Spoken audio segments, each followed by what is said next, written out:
All right, good afternoon, everyone. Welcome to the second game of the three-game series between the Trinity Tigers and the Babson Beavers. Tigers coming in at 8-0, picking up that 10-6 win last night. So I'm joined here by Sam McWhorter. I'm Saul Malik, and we look forward to bringing this one to you. And Sam, you were here on the airwaves last night. What did you see out of our Tigers? You know, they showed a lot of fight. It was a really interesting game. We thought early on it might be a bit of a pitcher's duel. Both pitchers, starting pitchers, a little bit shaky to start off. Obviously didn't have their best stuff. Both incredibly talented guys, but you know, sometimes as a pitcher it's just not quite there for you. Struggled towards the middle innings, and it looked like Babson had the advantage.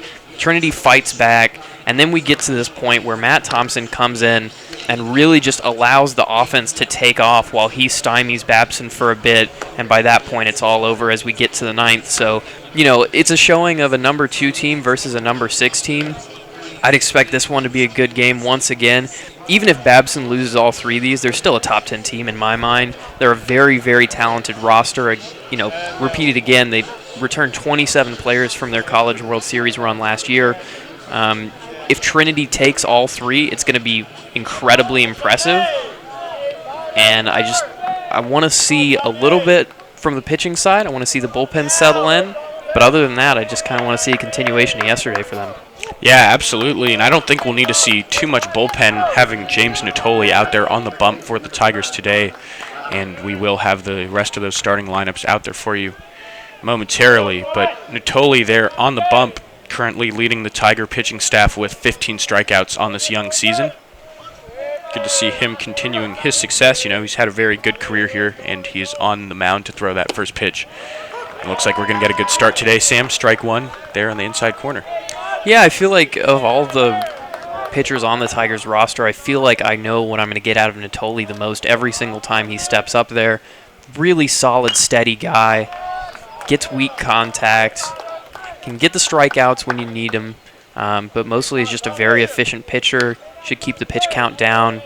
Go fairly deep into the game if he has his best stuff. Yeah, really good when you see those numbers up there. 2-0, 1.2 ERA. 15 strikeouts to only 4 walks, keeping that whip just a tad over 1. You know, when you limit the base runners, Sam, I think it just goes to just common sense that the ERA would stay down and the K per walk ratio would stay up. Yeah, absolutely. And if he is going to do a job against this Babson offense, that's exactly what he has to do. Limit the walks. Really limit the amount of traffic that they're not beating you on. Because when you give a good offense chances like that where you're giving them freebies, it just makes them that much more dangerous, and they're already dangerous enough as is. Yeah, absolutely. The number 6 team in the nation, as you just mentioned, the more you give them free opportunities, the more damage they'll do to you. And that one missing low and inside. So Natoli, after jumping out ahead 0-2 to the leadoff hitter Lapham, is now at a full count. So you want to limit that traffic there, especially with the leadoff hitter. Comes set now with the payoff pitch. That one did not miss by much, but it is a leadoff walk. So the first batter will come back and draw the first walk of the game. Yeah, that's a really tight pitch there, but you know, overall, seeing it from the umpire's perspective, or at least trying to, I think it's just a really great frame job. That was a really good frame. Yeah. Yeah, it's a great frame. I think it's just a little bit out, though. Yeah, it might have looked even a little bit low as well. And so we do have the starting lineups here thanks to our stat crew. Stat pitches in for strike one. So for Babson, it'll be Lapham, Sullivan, Herring, Oliger, and get the rest. See, the names are cut off here on our little stats sheet, so I don't want to be butchering anyone's name too bad as we begin here, so we'll get the rest of that out there for you. I think I left off there at the number 5 hitter in the lineup, but yeah, that's going to be Matthew Valente. Then yeah, you Zach can take Seti, it away from me. There you go. And then Sean Burchick. That's the best I can do on that one. Jack Ward, Jack Perkle. So not a large change from yesterday.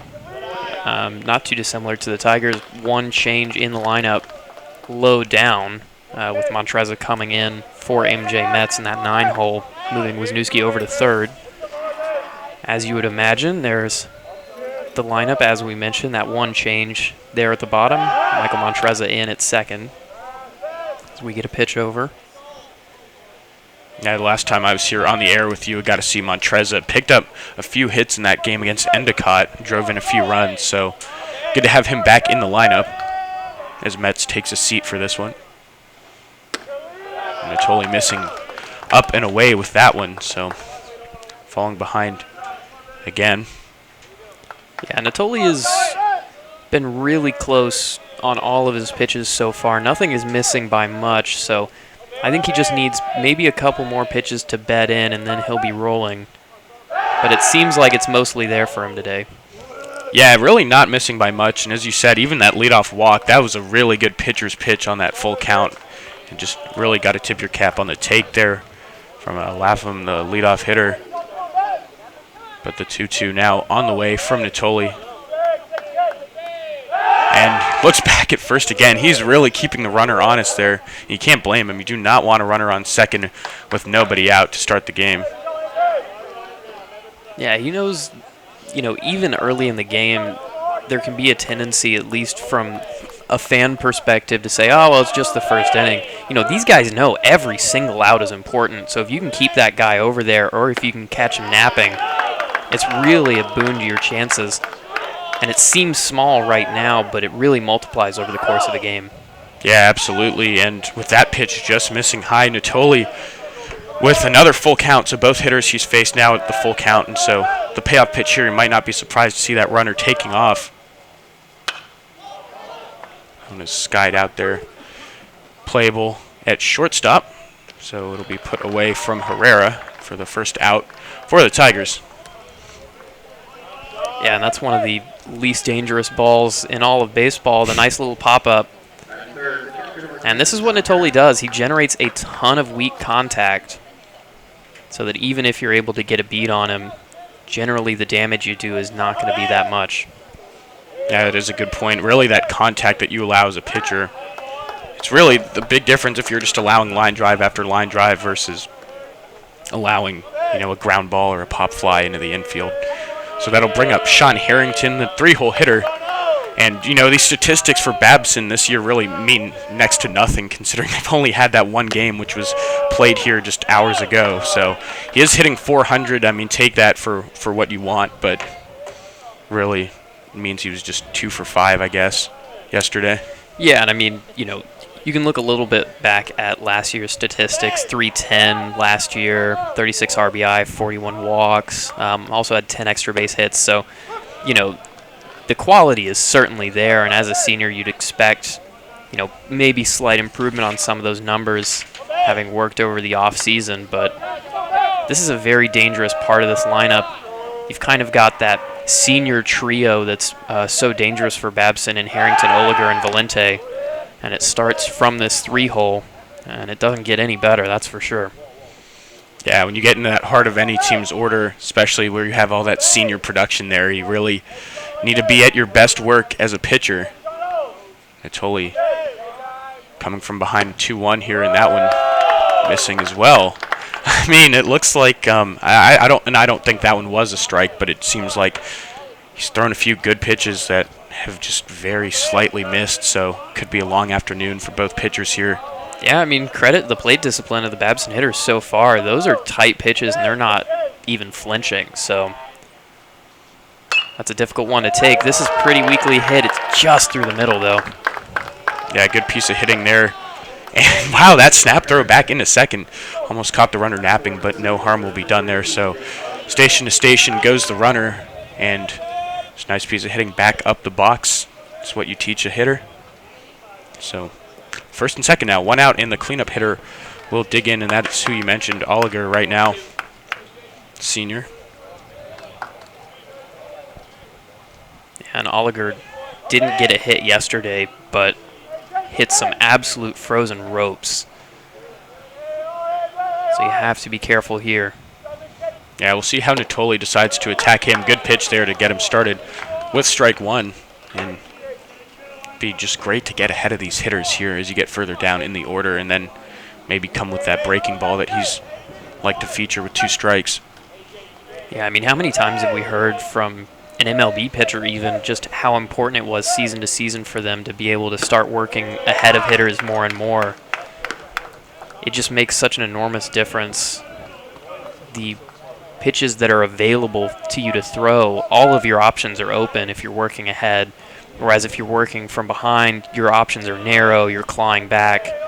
It's just a completely different game from a pitching standpoint. Yeah, you think of just all-time great strike throwers. Think of guys like Greg Maddux that just had so much success and good pitch there, hard in on the hands for strike two. But guys like Greg Maddux that really relied on just throwing strikes their whole career, and those guys exclusively worked from ahead of hitters, as Natoli is about to do here.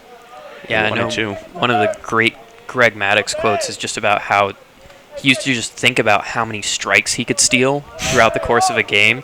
And, most guys that's 10 pitches, right? Maybe on a high end. But he would just think about that. And those minuscule changes that he was able to make meant that he worked ahead so much more than other guys. If he saw somebody go down on the curve and he knew that they were going to take fastball to start off the next at-bat just to get a look at it, well, then he would throw the fastball right down the middle because that's a free strike, right? So it's those sorts of things, and it's just those minutia of pitching, which you think, probably not a big deal, right? It's only 10 pitches a game, but it makes a huge difference. Oh, absolutely makes a big difference. That ball driven but played by Chomet, and he throws a rocket back in. So second out of the inning for the Tigers, but those pitches, that pitch count definitely makes a big difference, and definitely more so at the pro level where that sort of stuff is monitored over the 162-game season. But it just, I think the principle stands of, look to steal some pitches over the hitter.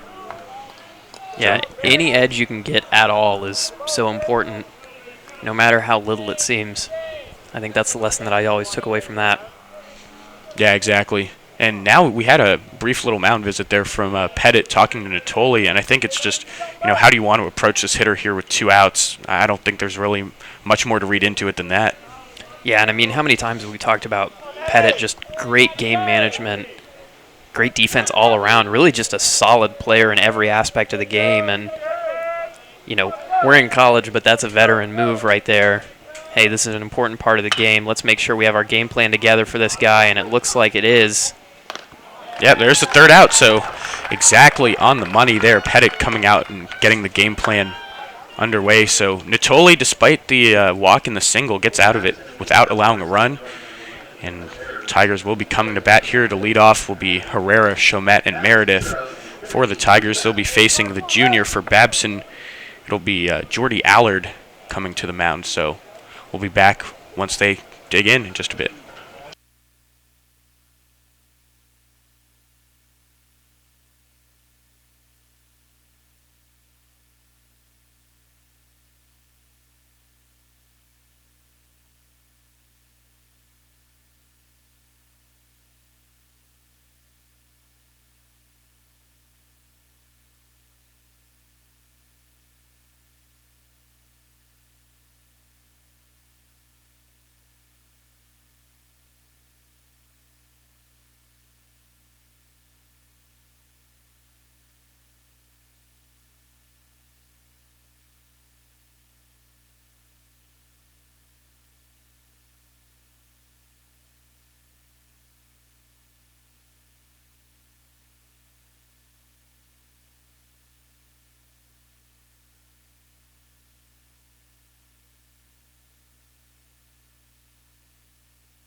So we got a little bit of info on the opposing starter, Jordy Allard. Sam, last year went 8-1, and his only loss, as you just mentioned to me here in the College World Series. Dude almost threw a complete game, allowing 6 runs, and now that is truly someone with an iron arm. Yeah, absolutely. And, as just a sophomore last season, pretty impressive numbers. Nothing that pokes out at you on the score sheet necessarily, but just solid numbers. A 4.13 ERA, that's 7.15 K per 9. Again, not too dissimilar from Natoli, just not allowing a ton of hard contact, keeping the walks down, only had 12 walks over 56 and 2/3 innings pitched. So a really just solid pitcher who Babson is hoping to have made the step up over the summer. Well, that first pitch is driven well by Herrera, and that'll be a leadoff single on the first pitch. So Michael Herrera getting that good cut there on the first pitch, and got to love the aggression to get it moving for the Tigers here. Yeah, and Herrera's not afraid to swing at anything, and he's certainly not the type of guy who's going to let you just throw a meatball down on the plate and get that first strike of the game. And right behind him is going to be Rafe Chamet. Had a pretty decent game yesterday.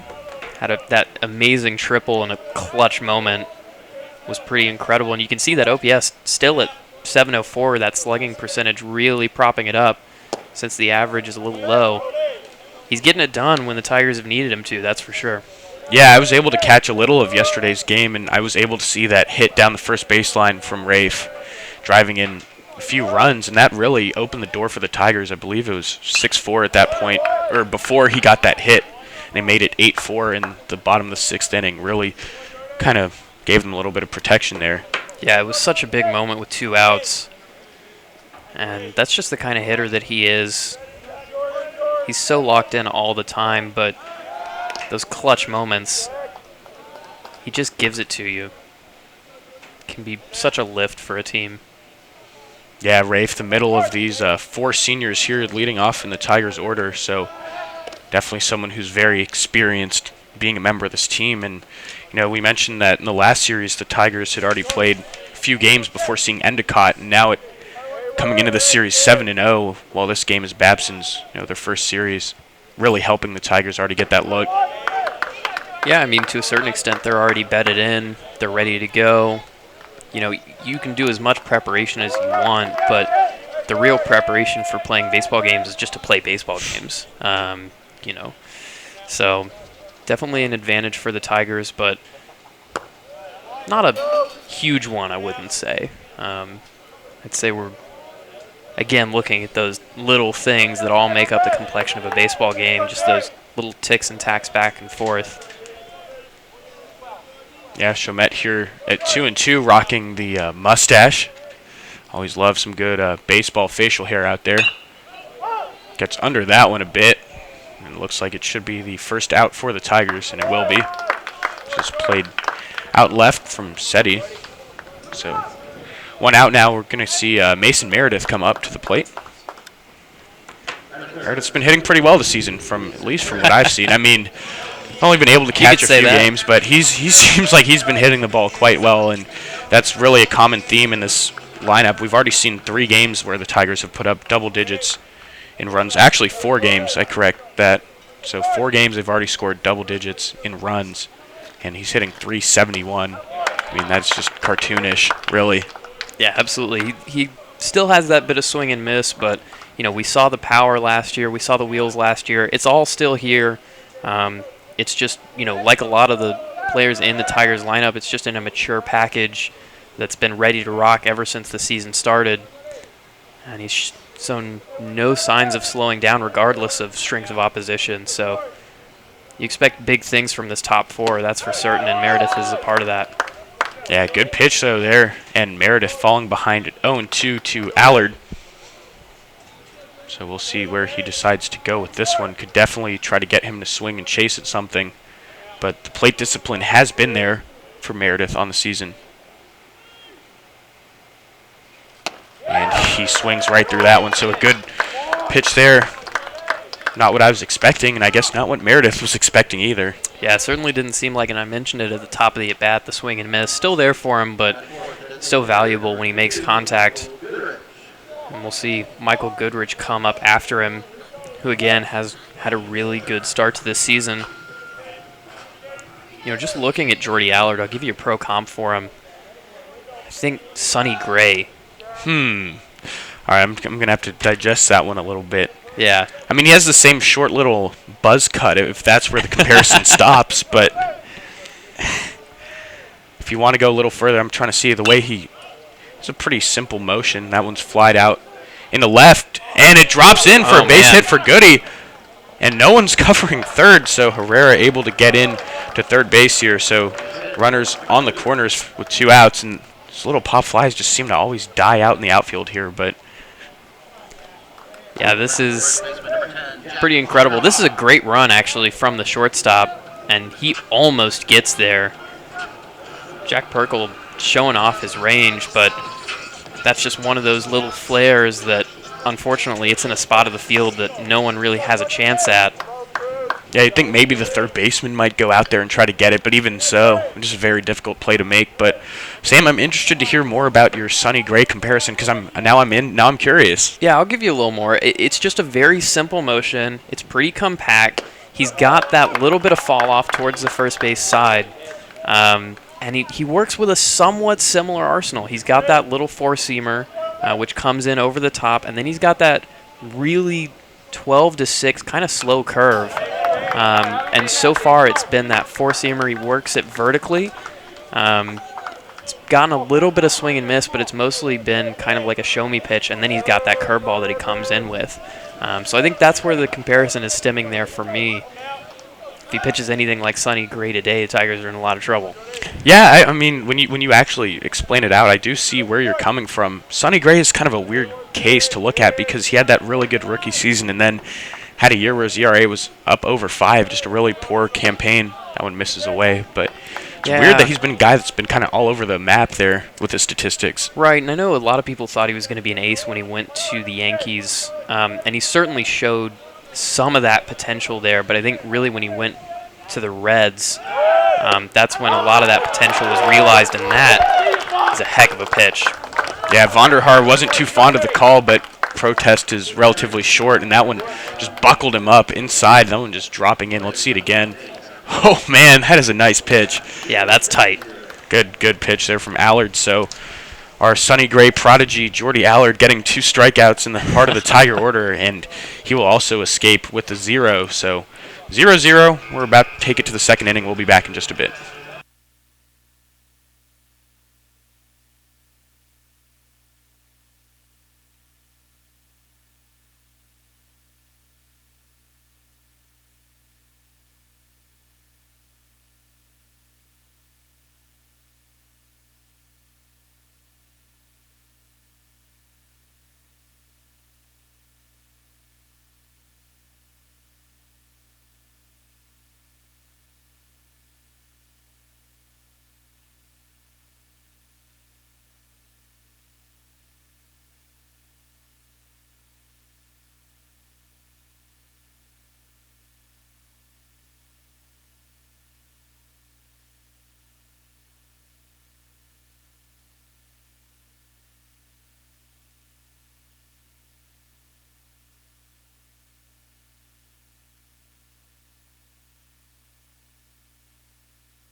All right, welcome back. We're in the top of the second inning here, deadlocked at 0s. James Natoli back on the bump to face Seti.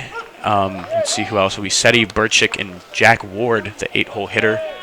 And waiting on Sam to do a little bit of research here to give us an equally good comparison to James Natoli.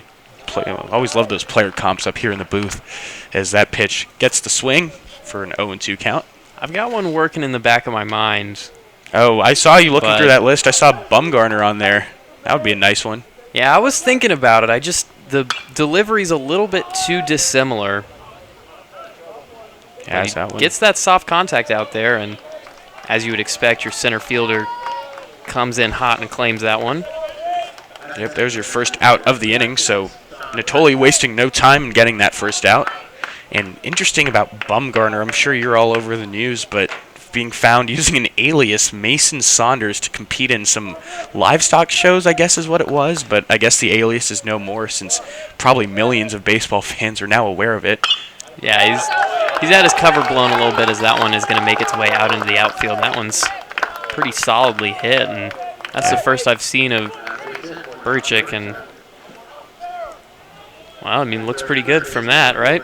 I think it would be in the best interest of the Babson hitters to be swinging early in the count here against Natoli. And not just from that at bat, just the fact that he is a guy that seems to like to throw strikes here if you can sort of rattle him by getting some good contact early on in the count.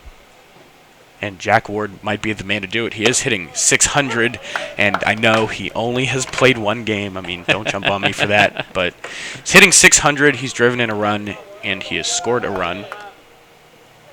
So he did produce yesterday. Babson did leave a lot of runners on base in that game last night. Yeah, they certainly did. And I mean, Trinity did as well. In general, there could have been a lot more damage on both sides, but that's certainly something to look at, is that we had a couple of guys come in clutch situations and not let anybody score. I'm thinking specifically of Matt Thomas coming in with the bases loaded and just wiping it out. So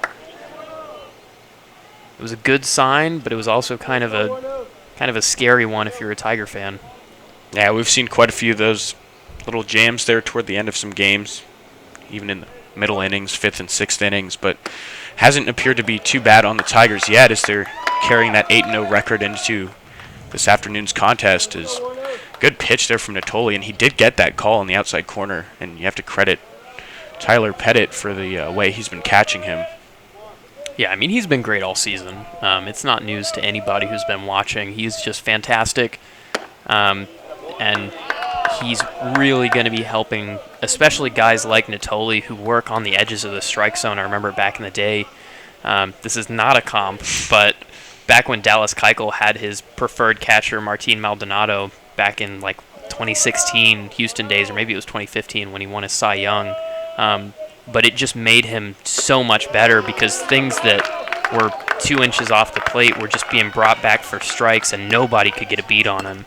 That was so weird to me how successful Dallas Keuchel was. I mean, he's a lefty throwing, 90, 89, 90, 91, and he was having so much success. And I always thought, this will be the game he regresses super hard, and it never happened.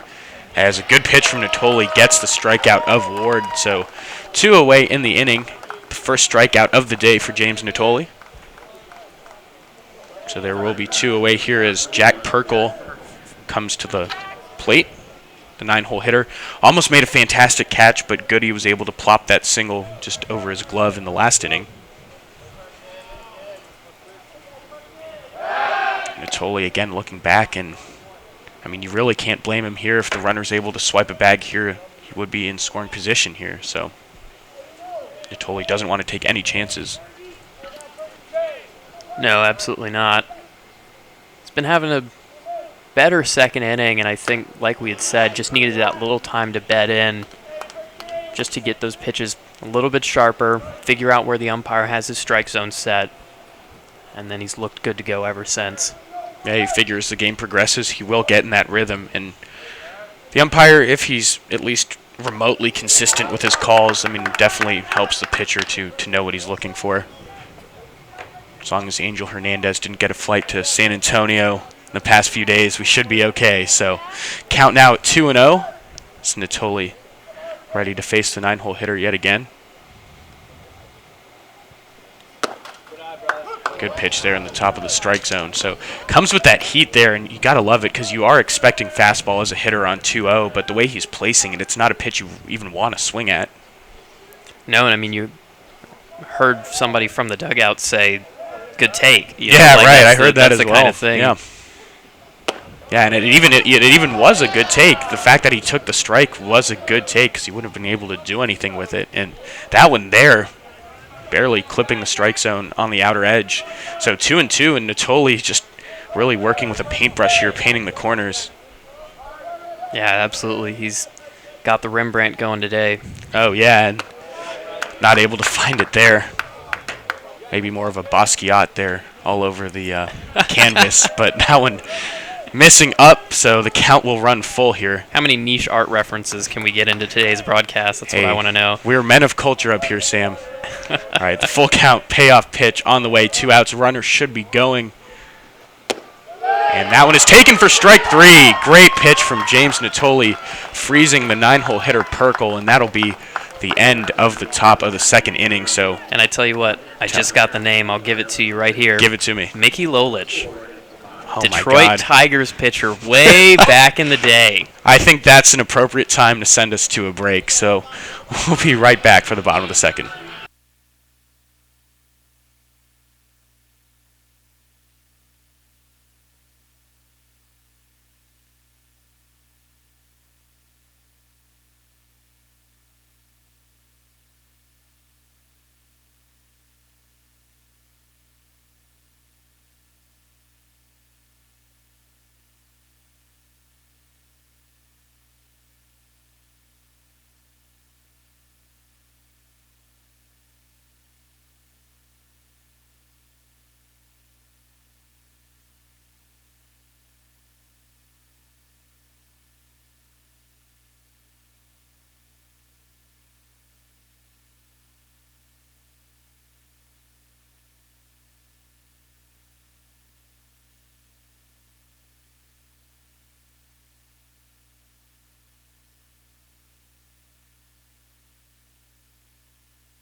So we are back for the bottom of the second, and Sam, I don't know if you're aware, I'm sure you are, today is a leap day, February 29th, so here's a little bit of sports trivia. On the leap year, the leap day, I guess, 1964, Jerry Lucas got 40 rebounds in a game to go along with his 28 points to get a 117-114 win. Can you imagine 40 rebounds only on a leap day? Can you get something that bizarre?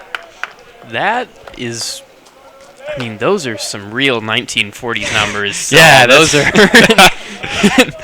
That's pretty incredible. Yeah, that is just something you would never see today. But who you will see today and who you will see right now is Tyler Pettit coming up with an 0-1 count already. And, you know, we've mentioned how good he's been defensively, but he's also been tearing the cover off the baseball. Already has a couple home runs this year. And he's challenging Herrera for that top spot in the roster with the home run numbers. Yeah, certainly. We were talking about it before the broadcast, who we think out of all of these players is going to end up with the season lead. You Pitch can on see, the way, yeah. didn't quite go around, but yeah, fortunately he didn't, because he just swung through that one, and that was the second strike. So 1-2 count. Allard looked decent in that first inning. I mean, he did allow a couple hits, but one of them, that little pop fly from Goodrich, that just barely even fell in. Missing up there. It seems like he's been loving to go upstairs once he gets 2 strikes, trying to get that high chase, and I think he's just a little bit too high with that. yeah, I mean, he definitely likes to work vertically. We mentioned it last inning, but command has not been quite there for him all day, as that one is hit pretty hard. I think it's going to stall out in center field, though. Got a little carry to it at the end there. I mean, it still is out number 1, but Yeah, looked deeper than I initially thought off the bat. Pettit's got some serious power. You know, you think, probably a decent fly ball, and then it starts getting out there, and the wind is even blowing in. Yeah, So, that's true. I mean, it's not like that's getting a little boost from the wind. That's just some extra heat off of the end of the bat there for you. And we saw him hit one over the scoreboard yesterday, so we know that he can pump it out of here. Yeah, I remember hearing at the end of the game that the PA guy, I don't believe it was James, but whoever was on PA, I think it might have been Justin, was announcing the Bombay whatever giveaway, and I guess it must have been for that home run. Yeah, certainly. It was a big one. Yeah, and there's Wisniewski hitting one the other way. That'll go into the gap, so extra bases here for Jack Wisniewski. He should pull up at second there with a stand-up double, so good piece of hitting the other way. Yeah, I mean, he loves doing this.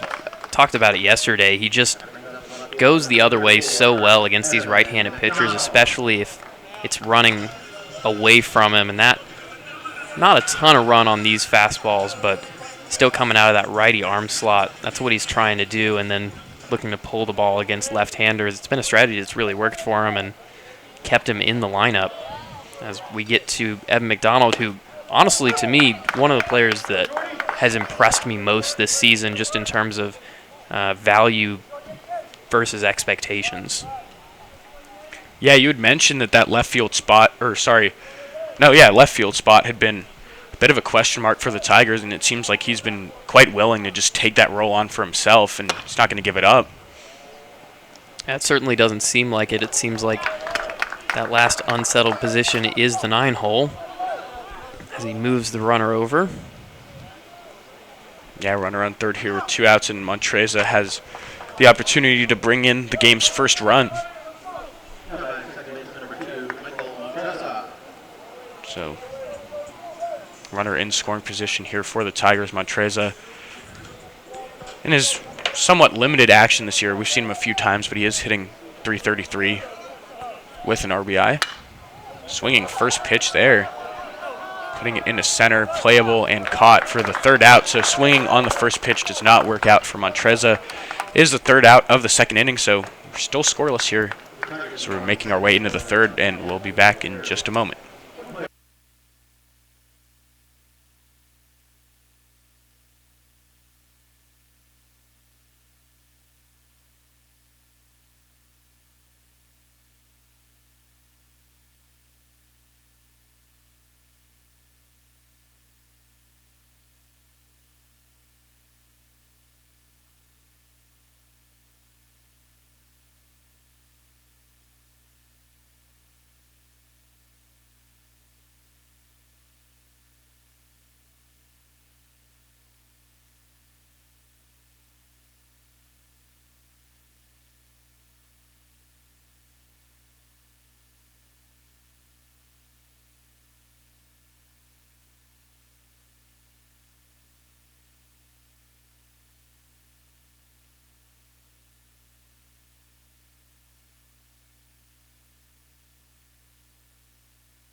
So we'll be back to the top of the order here as we start the 3rd inning.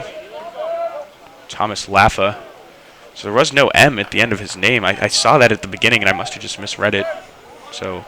No, it's. Oh, is it there? It is there. A little cut off on the. Oh, it's just cut off on the stat sheet. Man, I'm sorry, my brain, I guess, is all scrambled here because I saw the M when they introduced him there, and I still don't even know if I'm pronouncing his name correctly. Yeah, so. You've just got Mickey Lolich on the mind, man. What can I say? Oh, man, Mickey Lolich is always on my mind as the pitch on the way, and he pulls back after showing bunt, so 2-0 count. Yeah, for anyone who's never seen Mickey Lolich pitch, I think there's probably like one good video on the internet pitched back in the 60s for the Tigers. But I think if you look up, it's like Greats of 68 Tigers or something like that, Mickey Lolich. There's a video that's on Facebook, and you can watch him get ground ball outs just like that. There's the first out. No, you say that's a great video. I'd hate to see what the poor quality video is because that was pretty grainy, Sam. That was pretty grainy. Hey, it's 1968. You've got to take what you can get as far as baseball video goes sometimes, especially if it's not Bob Gibson that you're looking up. So yeah, that's true. And at least it's not like YouTube content that's just been, butchered so badly that you can't tell which pixel is the ball and which one's the bat. But yeah, exactly.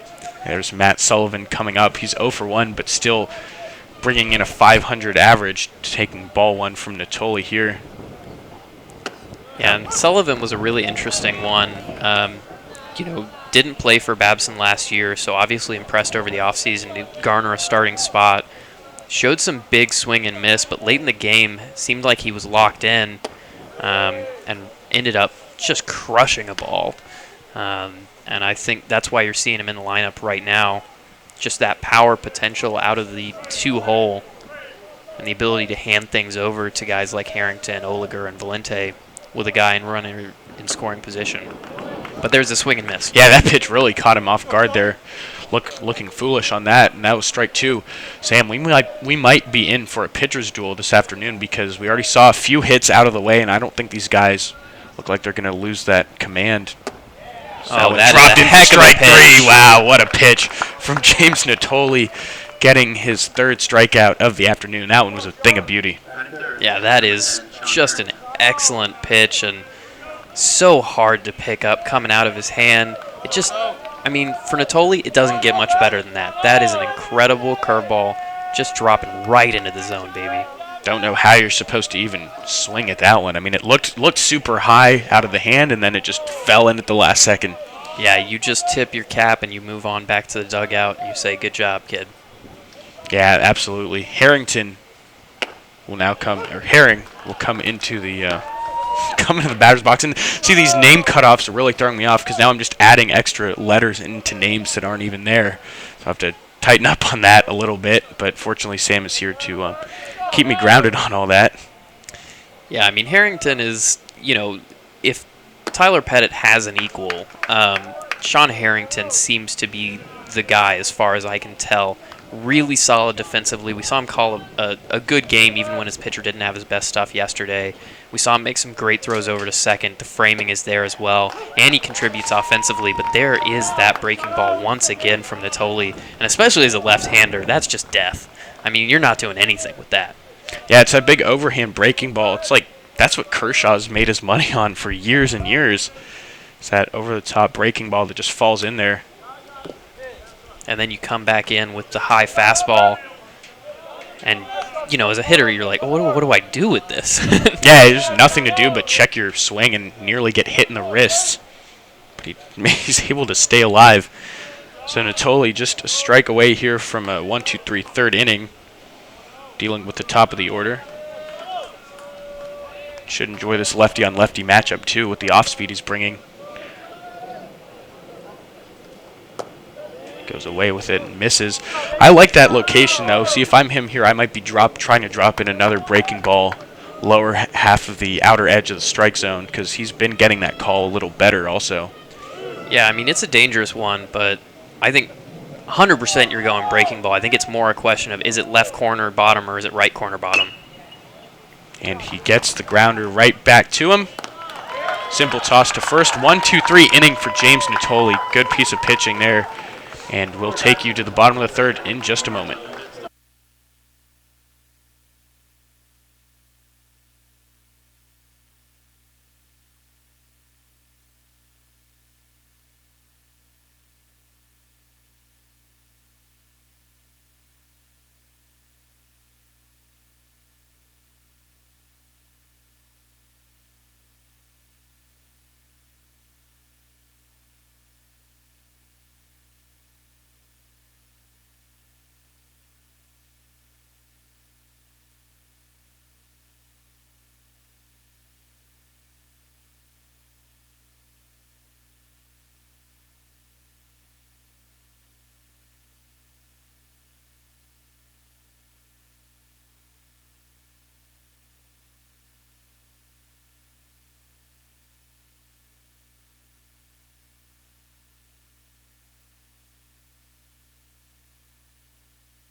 Bottom of the third inning here as Michael Herrera leading off. He's 1 for 1 with a sharp single into right center to start the game out. And that was on the first pitch, and since then the Tigers have gotten a couple more hits but no runs. So this might be the inning to do some damage here as we're at the top of the order. Yeah, not able to muster anything too difficult. I think with Allard, not unlike Natoli, you have these kind of, command control pitchers who are predicated on getting weaker contact. Second time through the order and then third time through the order, if you get there, can be much more difficult just because guys have seen your stuff. And I think for Natoli, it was being able to show that breaking ball a little bit more last inning that was really helping him out. We'll see if Allard is able to do a similar thing here, change up his style slightly, and get some quick outs. There's that first out. Gets Herrera to fly to center. And this is such a contrast from the last game I was able to call with you just a week ago against Endicott. We saw just an excess of walks from both teams, and it's pretty refreshing to see guys that look more confident in their command of the strike zone here today. Yeah, I mean, I'm biased, right? Like, one of my favorite pitchers of all time, you've already mentioned him, the control maestro, Greg Maddux. I just love to see it, and, I grew up an Astros fan. I watched Dallas Keuchel when he was in his prime. Those command control guys have just always, they've just, some synapse in my brain fires off every time I see a guy like that pitch, because it's so exciting to see someone who, you watch him in the bullpens and you're like, okay, this looks like a pretty good pitcher, and then he goes out and he blanks you. It's just so incredible to watch, and I hope people are enjoying this pitching battle just as much as I am, because it's just riveting for me. Yeah, absolutely. Me too. I love seeing guys that know how to locate and just really are kind of like chess players out there on the mound. It's just a game of mental chess with the hitter, if you want to look at it that way. So he gets Chomet for the second out. Yeah, I mean, really, it's a great analogy, because baseball, I think, is all about adjustments, right? Like, what is the pitcher changing? What are you changing? How are you looking at things? How are they looking at things? What's their strategy? What's your strategy? And so it really is that ongoing chess game. And for the pitchers like Allard and like Natoli, who can both stay 2 steps ahead of the batter, it's just incredible to watch. Oh, really is. And you mentioned all those adjustments. As that one's grounded to short, should be the third out of the inning, and it is.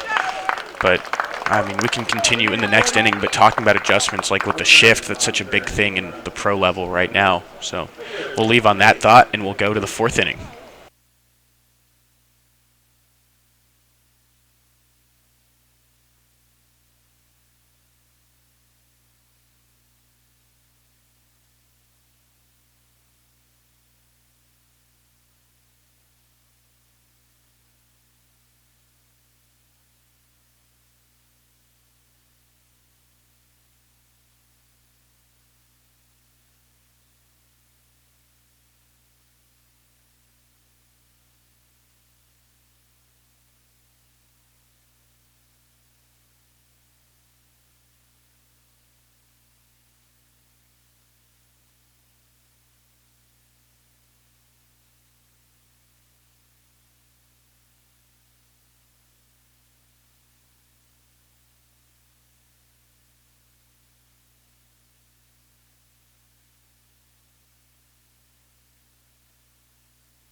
So we could talk about the infield shift, but really, who wants to hear about that? I know I don't, Sam. I don't know if you do. We can bring it up here, but I don't want to talk about it. You had something much more interesting you and Josh were talking about here in the last break, so maybe throw that to our audience to chew on. Well, yeah, I mean, we were watching these pitchers and just how efficient they are. There's a first right pitch again. Rounder to third. There's one out. Couldn't have played it any better, but, there is a term, which I don't know if you've heard, which is called throwing a Maddox. We mentioned Maddox a couple of times already during today's broadcast, but it's essentially a complete game where you do it in less than 100 pitches. And so, Natoli is a little bit off pace, but not too far, and he had that first inning where the pitch count was in the 20s, I think. So each consecutive inning has been really good from him as far as that goes. He could keep it up. Allard's already on pace. So you're looking at 2 guys who may be on pace for a Maddox. A Maddox is just really the dream for any baseball stat geek, is just seeing a pitcher be just so uber efficient that he's able to get through each inning at 10 or 11 pitches. And you think about it, you can allow a few hits even and do that because you can get a double play and you just throw so many strikes that there's not all these wasted excess pitches, as that one is blooped into the outfield. So Valente on base with a base hit. Yeah, but like you mentioned, for a pitcher like Natoli, a single, okay. As long as I've got 2 outs left, yeah, why not? Yeah, it could get the double play ball here. That's always in order with this Tiger infield looking as fresh as it has. So it'll bring up Zach Seti. Okay, the name is actually not cut off. Man, no, that's the full name. Yeah. What am I missing? This is a fun one. I think I probably used the Seti gets set a little too much yesterday, so I won't drop it too much here. But don't only drop it for this at bat, and then your pass has been used up. That sounds fine. Yeah, but he's actually been a really solid hitter, and he's coming back as a senior. He has that utility next to his name, and that's because he played a lot of positions last season, but really has come into this one with a role nailed down, good, solid professional hitter, and as you get towards the bottom half of this lineup, I think that's what it's really full of for this Babson team. You don't have necessarily a guy like Vonderhaar who's that big basher down there, but you do have these guys who are just going to come in, grind out at bats, and try to keep you going. Yeah, that one just missing there. Seti almost frozen by that pitch, but I guess it's just a little bit high. So he'll have a 1-2 count. Yeah, you mentioned that he's been able to lock down that specific role. I think that's always the goal for players, to have that firm place in the field where they can excel. Yeah, I mean, it certainly helps out a lot as that one is fouled off, hurting our chances at a Maddox from Natoli, but we'll be on the lookout for it. I mean, if he can just have a few one-pitch at-bats like he did to start the inning, we'll be right back on pace. Hey, I'm cheering for the double play right now. That's what I'm looking for. Yeah, there is only one out, so he will need the ground ball here. And let's see if we can forecast it correctly. No, misses that one. And the runner able to take second with ease. It looked like he already had a really good jump there. I wasn't sure if he was stealing or not, but yeah, I wasn't able to get eyes on him as the pitch was delivered, but I think that one might go down as a steal. We'll have to see. Yeah, because it looked like he already had a really good jump out of the box. So double play not in order here. Runner is now at second. And now the Tigers have to be wary of a base hit here that could score a run. Yeah, and it would be an unfortunate one to give up because really Natoli has had 3 good at-bats in terms of pitching. Right, that base hit really was not a bad pitch at all, and that's the thing about baseball is you make a good pitch and allow a base hit half the time. Yeah, it's just something that happens, and you have to take it in stride. Natoli certainly seems to have. That is going to get down, and I think this is going to score. Yeah, no throw to home, so Seti gets Babson on the board here for the 1-0 lead. So first blood here for Babson. And unfortunate Natoli allowing that run, as you mentioned, making some pretty quality pitches even in this inning. Yeah, that's pretty rough. And again, only one given up, so not the end of the world. But still, it just seems unlucky a little bit. Especially when you thought you might have had the strikeout earlier in that at-bat. So Sean, Barichka, for going for the proper pronunciations here. Yeah, we didn't have any pronunciation guides from Babson, so we're just doing the best that we can, but your guess is as good as mine. Yeah, you get that many consonants in a row for me, my brain kind of starts fizzing out, and I just do my best. Well, it makes more sense that the name's not cut off now. I thought as well as you that it was Burchik, but you see the Y is in front of the C, and there is an A at the end of the name, so I believe Barichka is probably a pretty decent guess to make. Yeah, I mean, it helps out a little bit. I mean, I wish we had a pronunciation guide, but we don't. So anyway, 0-1 is the count. I mean, just as everyone knows, names not my strong suit. It's all right. The effort's there and the baseball knowledge is there, so 2 of 3, not so bad. You're hitting 667 up here. And another throw back. That one a little bit close. Natoli is really cautious there. And at a certain point, I mean, we mentioned earlier it was probably a good idea for him to make sure the runner didn't steal, but at some point you just really need to focus on the hitter here and just worry about the guy at the plate. Not let that runner on first get in your head too bad. Leaves that one high and away, so 1-1 is the count.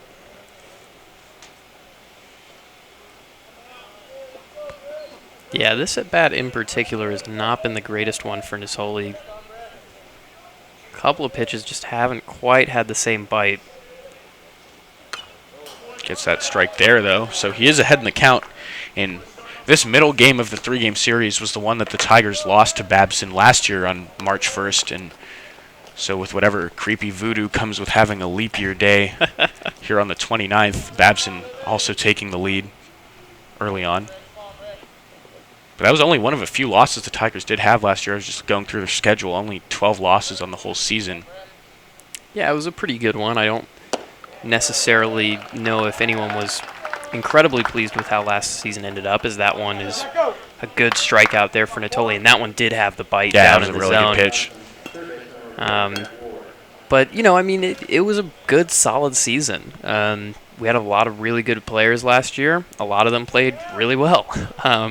It was really just as simple as that. Obviously it didn't end the way that everyone wanted it to, but that's baseball, eh? Yeah, I mean, we're still here celebrating that 2016 championship team. It's always cool when you're outside of the Bell Center here and seeing that picture of, now I'm blanking on, I think Drew Butler is the guy's name that was on that team. I think the MVP of that team. Yeah, and just to move back to present action, I'm seeing a little bit of a change in Natoli's, I guess just his approach. He seems to be attacking hitters down more in this at-bat. In this inning. There it is again. Yeah. And it just seems like a conscious effort, and I'm not entirely sure what the reason for the change is. Obviously you want to be efficient. You want to go as deep in this game as you can. Maybe you're looking to get more ground balls in this inning. I thought he could have waited another inning or so before he changed off because he had gotten the breaking ball working so well to go high fastball breaking ball as he misses that one, and that one just kind of slips out of his hand. But I think it would have been interesting to see him try and carry that strategy maybe one more inning and then perhaps switch to attacking hitters low. We'll see where he goes here because you're right. He's had that low pitch just with a lot of bite on it. I think he could use it here to try to get the strikeout and get out of the inning. He does get the strikeout and he gets out of the inning, but he freezes up Jack Ward. So Ward is 0 for 2 now with 2 strikeouts. That's Natoli's 5th strikeout here in just 4 innings, so the K numbers are adding up. But Babson able to strike first on the RBI single from Zach Seti. So as we take it to the bottom of the 4th, 1-0 Babson on top.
So we're coming to the bottom of the 4th inning, and this, Sam, you just told me, because you were able to catch the whole game, this is where things started turning around for the Tiger offense last night, as they were able to start producing, and good part in the order to do that here with Goodrich, Vonderhaar, and Pettit due up.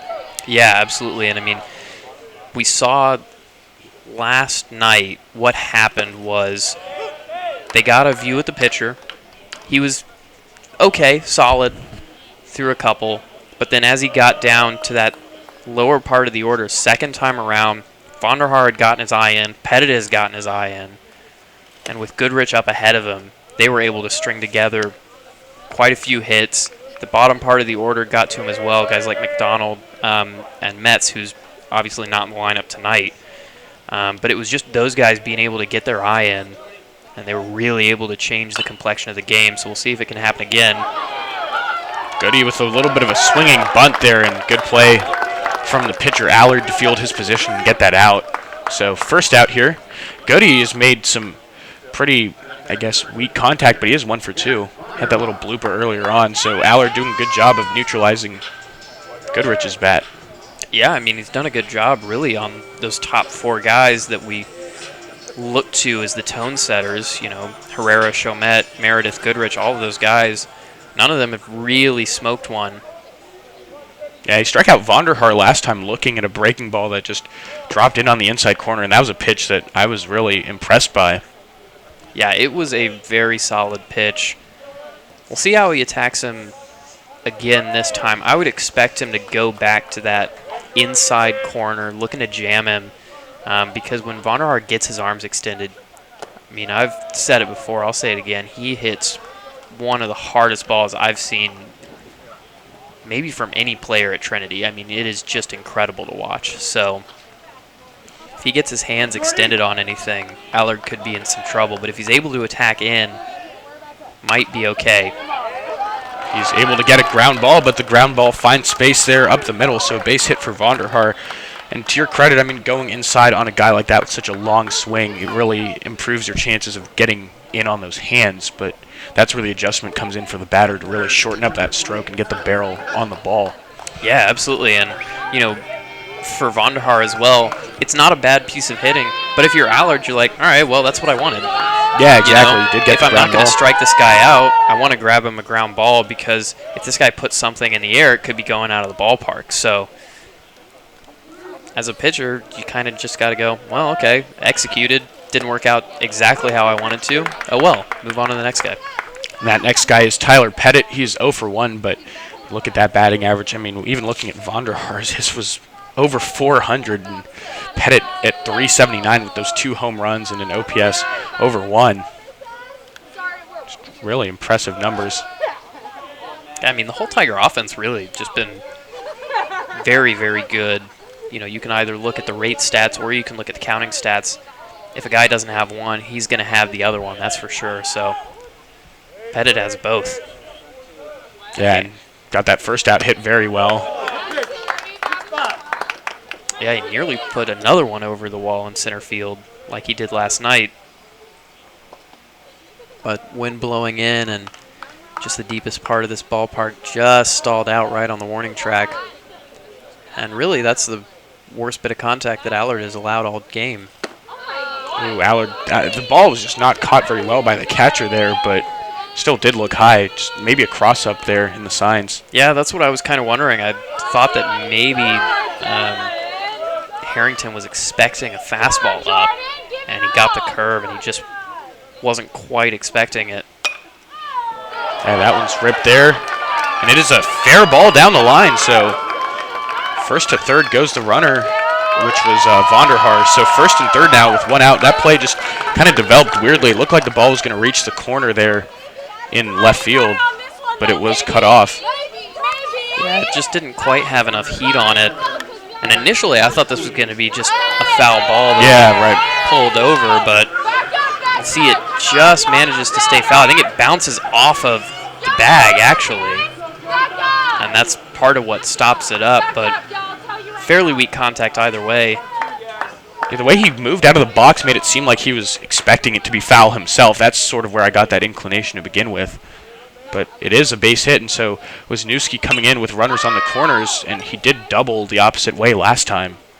Yeah, and that's where he's going to be looking to take Allard. And decent foul ball to start off the at-bat, but you can just see the approach. You know, it's pretty visible.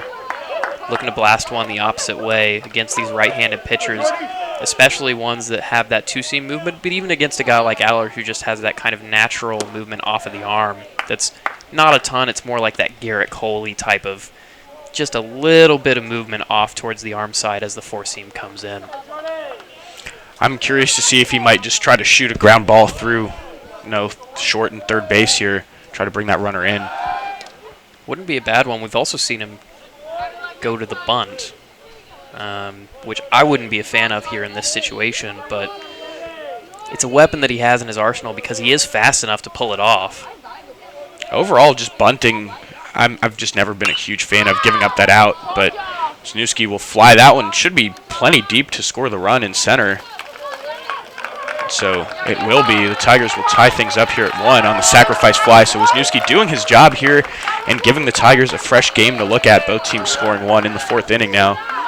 Yeah, and I mean, you could see the intent from the first pitch of that at bat, which he fouled off, fly ball out over into the Tiger bullpen, but you could just tell. I mean, and sacrifice fly, honestly, one of my favorite plays in the game because, it's interesting.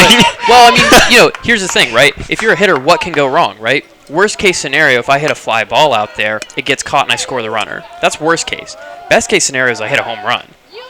Second base case scenario is it finds a gap and I'm hitting a double or a triple, right? So, I mean... Okay, I see in where you're coming from now. Yeah, so in relation to other types of things, like, right, if I sacrifice bunt and I move a guy over, right? There's so much more that can go wrong with that.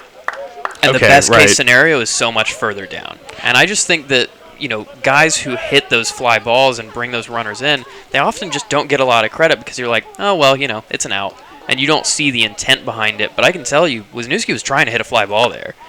And if you couldn't see it from the foul ball, you certainly saw it from the second. So I just think that it's a good professional piece of hitting, and it's something that maybe doesn't get enough credit among the general fan base. But I love it.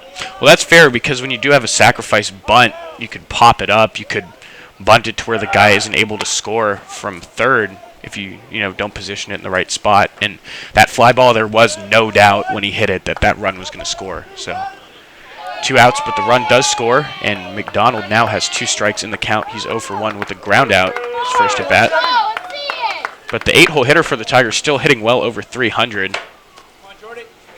Yeah, he's been productive, and he's proved it time and time again that, he's earned this spot in the lineup. And, saying yesterday there's an argument to be made for putting him higher up in the lineup just because of how well he's showing out. But then you look at the guys above him, and you're like, oh, well, where does he go? Yeah, it's really a good problem to have as a coach for Coach Scannell. Yeah, absolutely. When you can have a sophomore come in there, and you're like, man, I got to get this guy more at bats. And then you look above him, and you're like, well, I guess I'll leave him in the 8 and just, we'll try and go around as many times as possible because you just have that much talent. It's really a special thing. Yeah, he grounds that one. And the throw goes wild over the first baseman's head, so it looked like pretty routine out number 3, but instead we'll have runners at second and third, and Allard will have to do it again. And that ball was hit weakly, but it didn't require such an urgent throw anyway. No, I didn't think so. We'll see exactly how much time he has on this one. And, it bounces up, but I think he fields that barehanded maybe and just tries to make the throw off the cuff. But, credit to McDonald for running it out and making it a tough play. But I still think he has those extra couple of milliseconds to make the transfer and get a more controlled toss. Yeah, he did have that extra step there. I think he just didn't take as much time as he needed. And fortunately for Babson, the runner stays at third. That ball, couldn't tell if it actually went out of play or not because it was relayed back in. But either way, the runner held at third.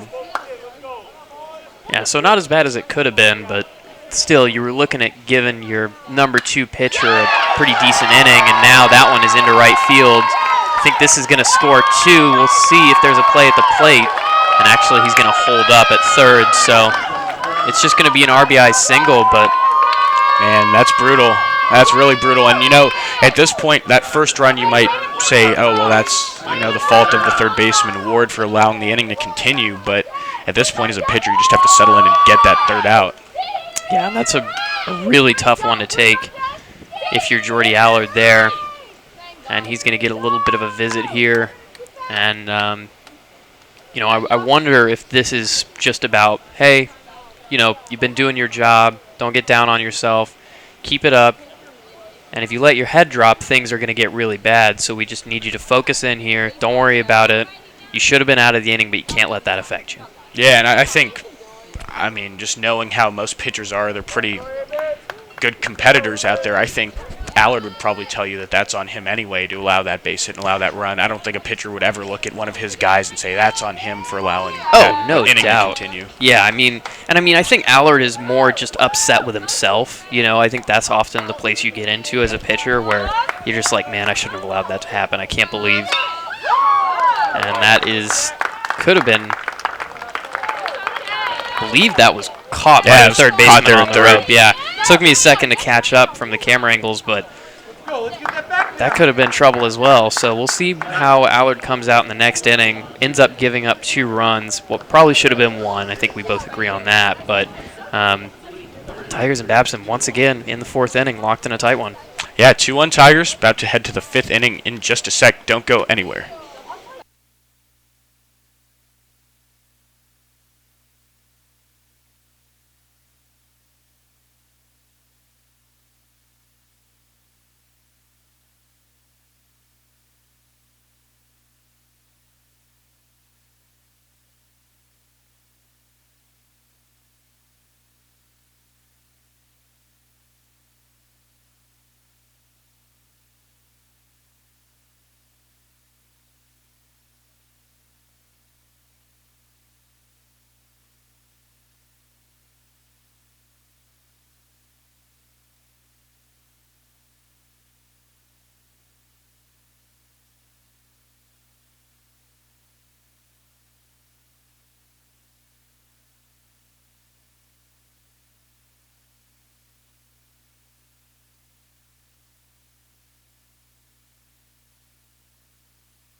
So we swing it to the top of the 5th here as the 9-hole hitter, Jack Perkle, leading off here against James Natoli. And now Natoli pitching ahead here. You have to like your chances as a Tiger fan with the way that breaking ball's looked as he drops that one in for strike 1. Good to see him come with that low breaking ball for the first pitch of the at-bat here. Yeah, you always want to see it sharp out of the hand. Oh, that one he gets the call on as well. Hey, you know, when you got a reputation for dotting the corners, sometimes it pays off. And now it puts him 0-2 up ahead. That one just caught a little too much plate there, but a good play over at third base. And just in time by about a half step to get out number 1. Yeah, that's really quality there. We'll get to see this one again. And you can see it's a great break from Wisniewski. Manages to get back up on his feet and the throw right on the money. Yeah, just able to get him there in that last little half step there. So out number 1, Natoli with a good pitch there. Yeah, and an efficient at bat too. Yeah, you think he had a plan going into that one? How about that? Yeah, and he starts out Lapham with strike 1 here. He's 0 for 1 with that walk in the first inning, which he came back. He was down 0-2, was able to draw that walk. That was probably one of Natoli's longest at bats that he's had all game. Was that leadoff at bat? Yeah, certainly up there. Yeah, those first 2 guys he went 3-2 on, and since then it's been pretty much smooth sailing. I say that he allows the hit into right field. Yeah, that one is hung just a little bit, but it's still a really great piece of hitting, as it was that breaking ball, again, coming from your body in, out, over the plate. And probably just left that one with a little bit less bite than he wanted to, but even still, it's a tough one to get to if you're a left-handed hitter. Yeah, that lefty-on-lefty position always in the favor of the pitcher, but he'll have to face Sullivan now, who's 0 for 2. You mentioned Sullivan being a guy who can really put the barrel on the ball when he squares it up. Yeah, and he doesn't necessarily square it up all the time. 0 for 2 today, and we've seen the swing and miss issues. But, man, when he makes contact, he's swinging hard, that's for sure. Natoli already looking back. Both pitchers actually have been really active in going with that pickoff move to first. Yeah, and for Natoli, you know, as a left-hander, it's an especially good part of his arsenal, something that he has a slight bit of advantage on as he gets that breaking ball in there once again. You know, it's been interesting to watch the shape of the breaking ball and how he's able to manipulate it. Sometimes it's got that 11-5 movement, almost kind of curveball movement, but then sometimes he's able to really put some diagonal tilt on it, go a little bit more extreme side to side. Yeah, we've seen a variety of different, pitches in his repertoire today, and we're just used to seeing him do a good job of changing everything up, and that's really the beauty of having a starter who has a few solid pitches is the first few times through the order, you're not going to give too much away.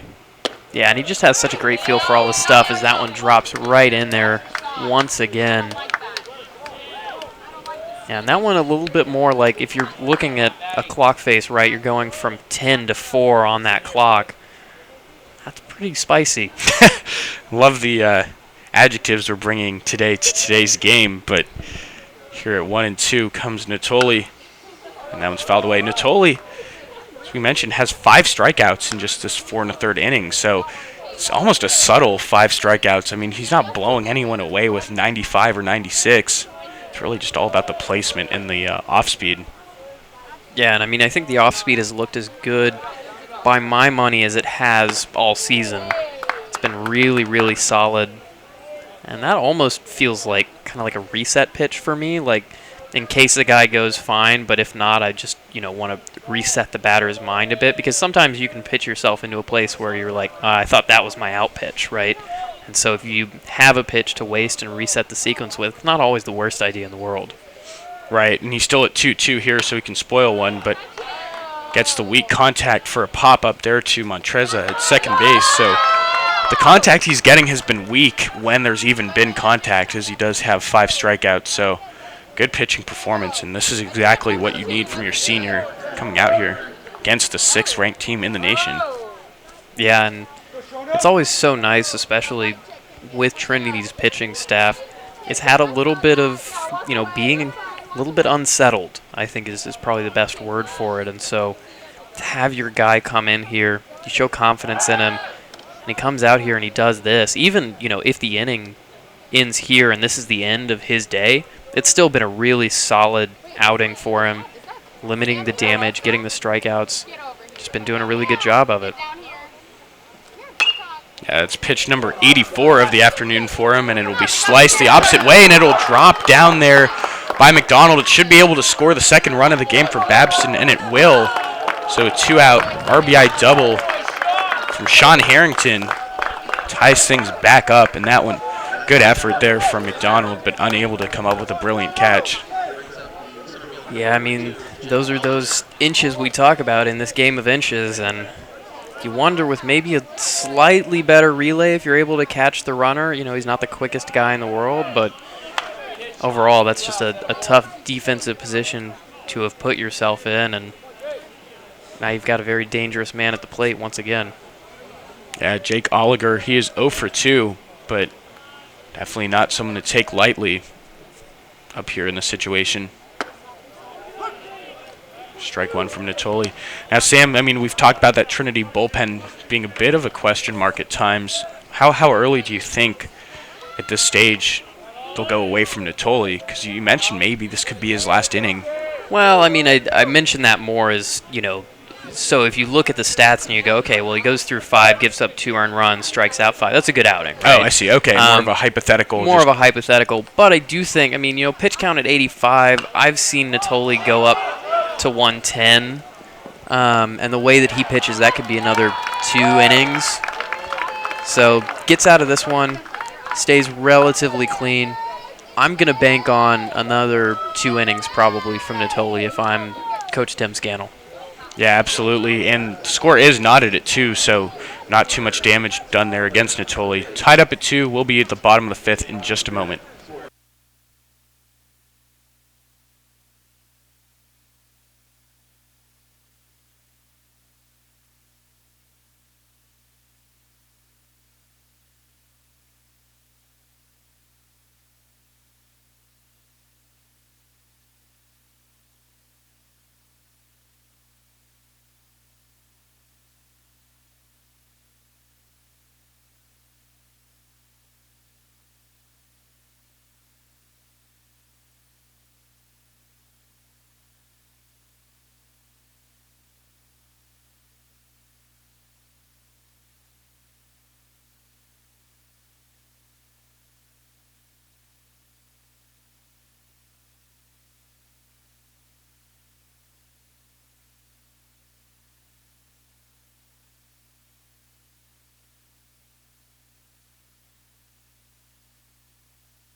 So looking at those stats up there as we go to the bottom of the 5th now, both teams with 2 runs and 6 hits and 5 left on base. The only difference, the 1 error for Babson, but these teams playing basically identical today.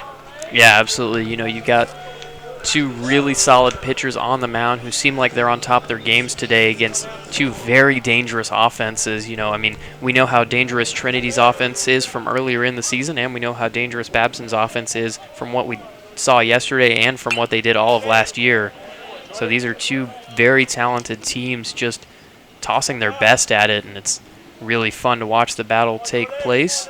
And, of course, I mean, perhaps not what you would have expected if I said one team gets Mickey Lolich and the other gets Sonny Gray, but, it works out, right? It's an interesting narrative to push across for the game for those watching at home. And, I can't guarantee that these broadcasts will have as many amazing comparisons at all positions, but at least the starting pitchers, I mean, you got to give us those.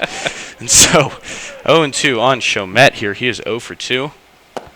Good eye taking on that one in the dirt.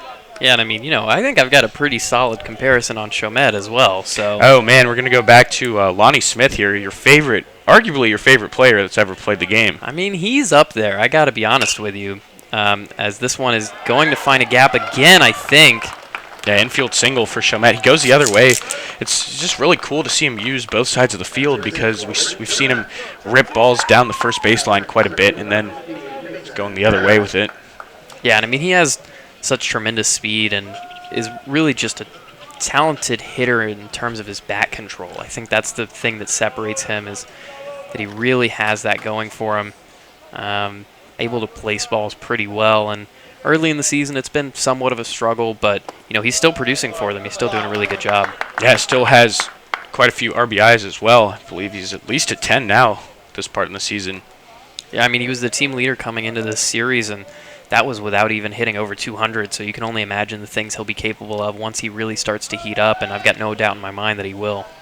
Yeah, we've seen it time and time again from him that he's been able to just hit the cover off the ball, as has Mason Meredith, who's up right now with Chomet on first base and nobody out.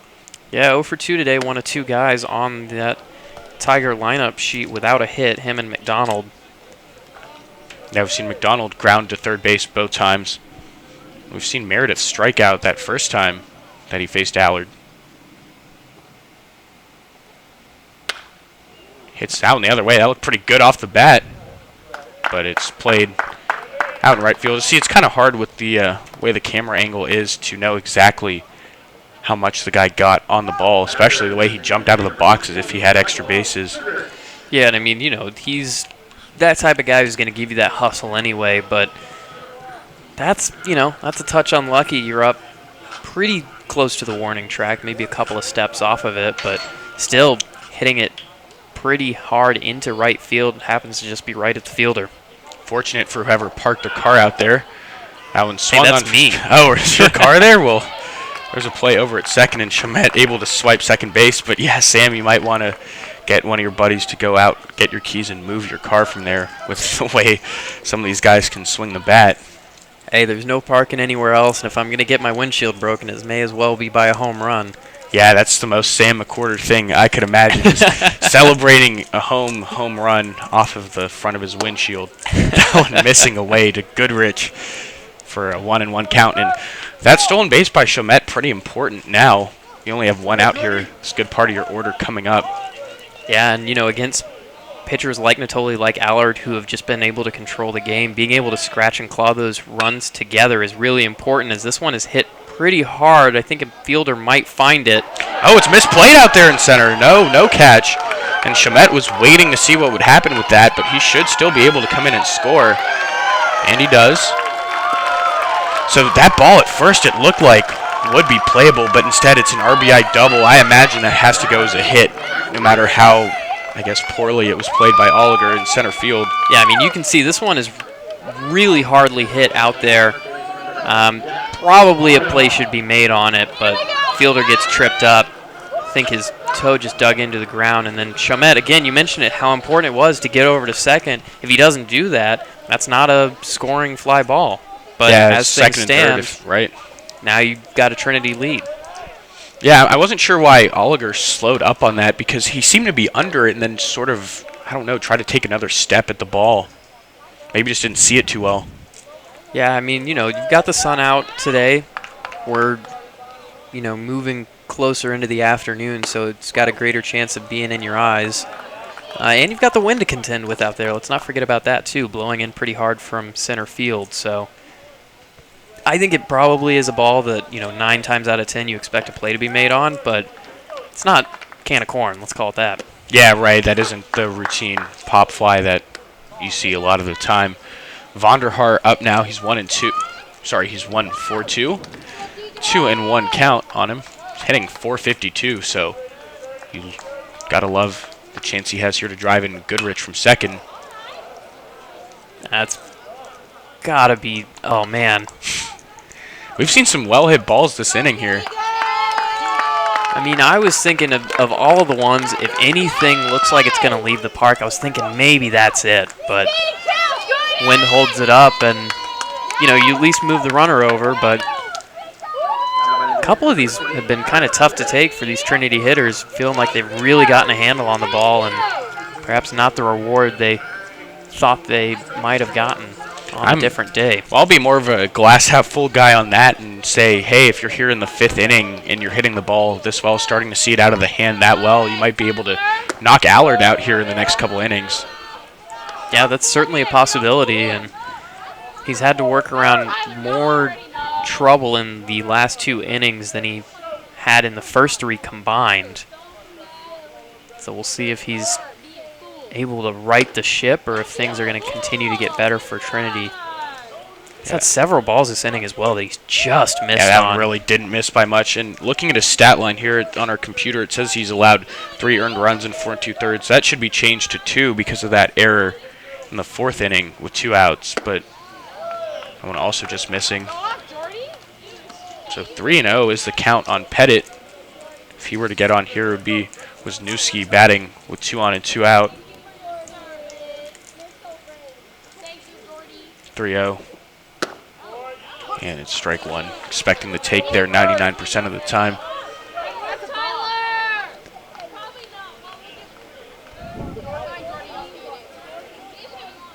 Yeah, we'll see what Pettit's able to do with this one. He's in a really good position. He's got a man on. Not too dissimilar from some things that we've seen from him in the past. We know he's produced in those situations. Yeah, we've seen him hit the ball really well. Saw him hit one off the bag earlier for a base hit. Now he has that full count. Is Allard able to work himself back into it? And see if he tries to get Pettit to chase anything here. A full count on the way. That one's flied out into center field. Easier play here for Oliver. He makes the snag, and that is the 3rd out of the 5th inning. So Tigers able to get one back on Goodrich's RBI double that scored Rafe Chomet. So we'll take it to the 6th inning. Imagine Natoli is back out there for the 6th. 3-2 Tigers.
So the top of the 6th underway here. James Natoli once again working with the lead.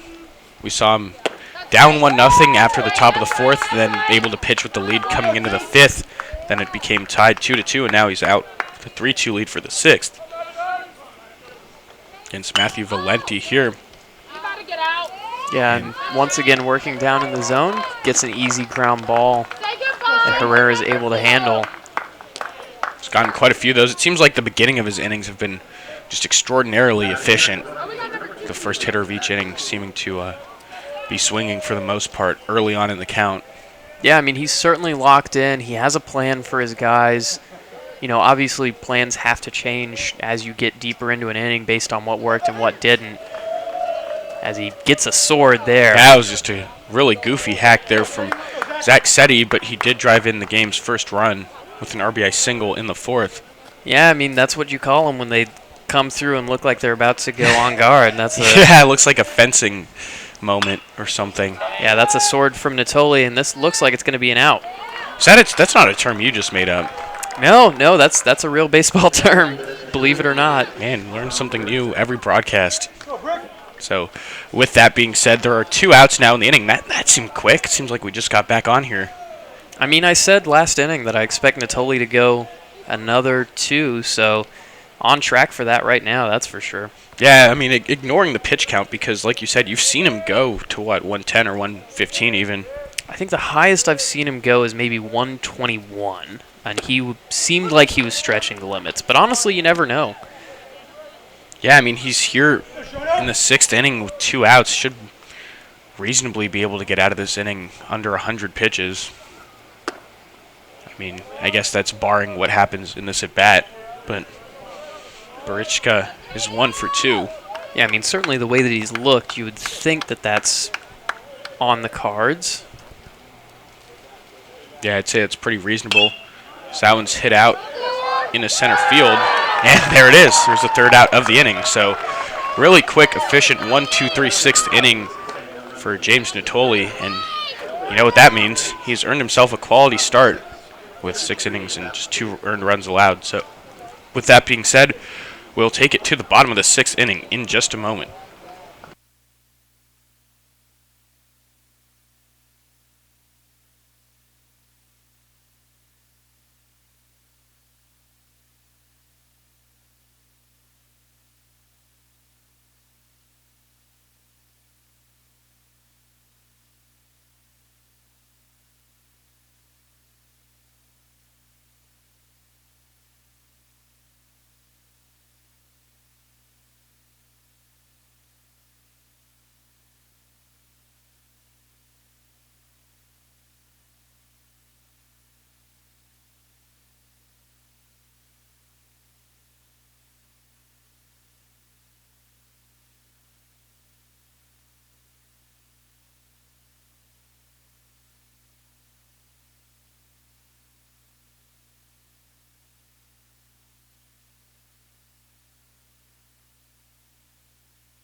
So Jordy Allard back out there for the bottom of the 6th inning. He's still in only 72 pitches here for the Beavers, and he's looked pretty good. He's allowed a few runs, but one of them should not be earned. Yeah, I mean, you know, he's at the quality start threshold, and, you know, I'll mention it again, just under the on pace for a Maddox. So a quick 1, 2, 3 inning could get him right back on it. Oh, now here's a question that I'm sure a lot of viewers have. Can you get a Maddox throwing a complete game in 8 innings where you don't have to come out for the 9th because your team lost, or your team won?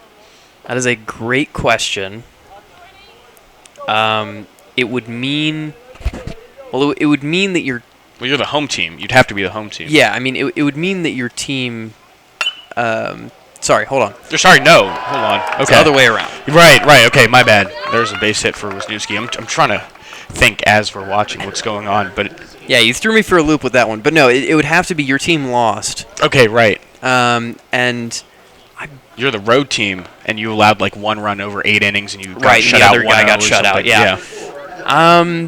You know, I'm actually unsure. I'll have to look that up and see if I can get back to you. My gut feeling is yes.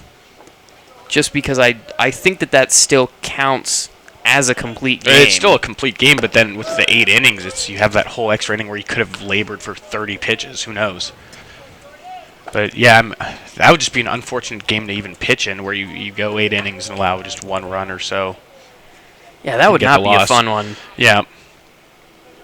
But yeah, look into that a bit if you can, and I'll get back to you. Yeah, as McDonald drives that one, and he really drives that one. He drives that one out of here. That's a 2-run homer for Evan McDonald. How about this guy, man? Man, you were talking about this guy really just stepping up to the lineup and doing damage in that 8-hole, starting in left field, and he drove that one for a ride. 2-run dinger for Evan McDonald. We'll get a look at that one. Try to get it in on his hands, and he was able to be wise up to it. That one really That flew is out there. really deep.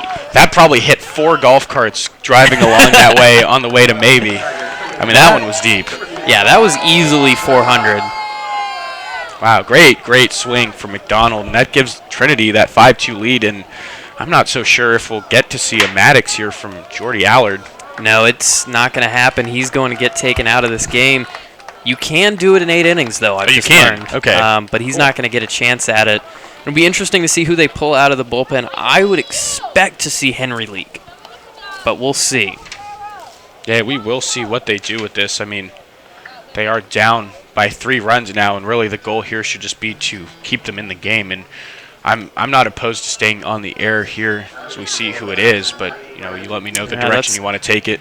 Gonna be number 8, Riley Tevens, who's not who I expected to see, but maybe they're just thinking that this is a little bit too low leverage of a situation to burn Henry Leak. Henry Leak, for those of you who don't know, along with William Gallagher, was expected to fill in that tandem at the back end of the bullpen for Babson and really have that 1-2 punch that was able to shut people down. It's a deep bullpen regardless, which is part of the reason why they got to the College World Series last season.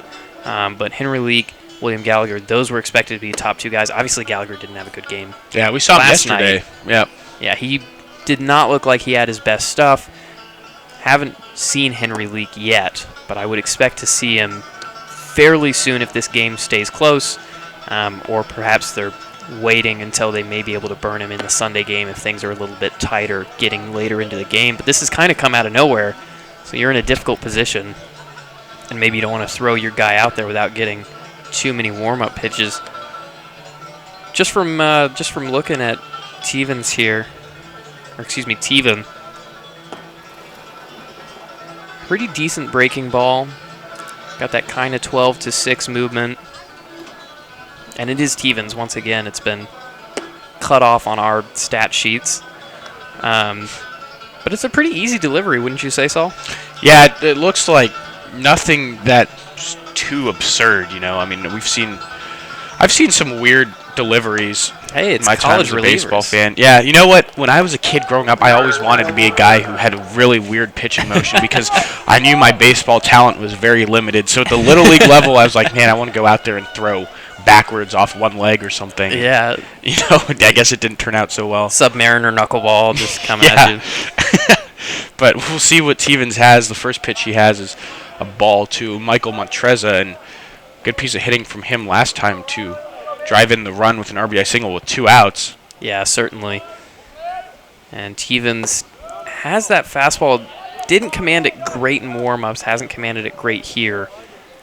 And, I'm only going to give him a 3 out of 10 on the college reliever weirdness scale. It's not that weird, Man, we need to make that an actual graphic for the next broadcast with some, clown faces or something just to emphasize the wackiness. It's all about the greatness, Yeah, it's not an insult. Not a put down. No. It's the best thing ever. That was a good pitch, too. I mean, that one looked like the catcher really sold it there at the end to make the count 2-2.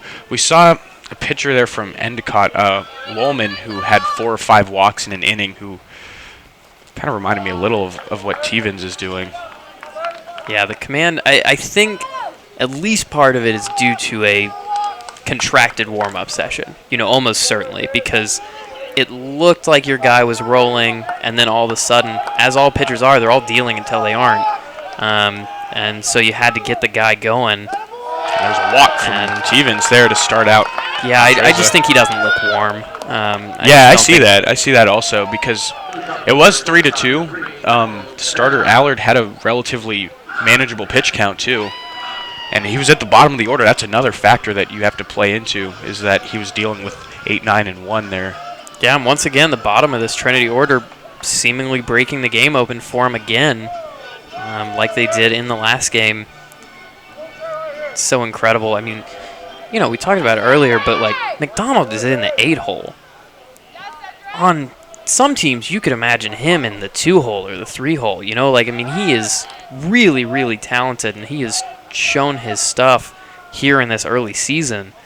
But where do you put him? If he's making a case to be moved up in the lineup, like, who do you put him over? Yeah, Wisniewski's 2 for 2. Pettit had the home run in the game. Bonnerhar is arguably the best hitter on the team because he's had a fire start.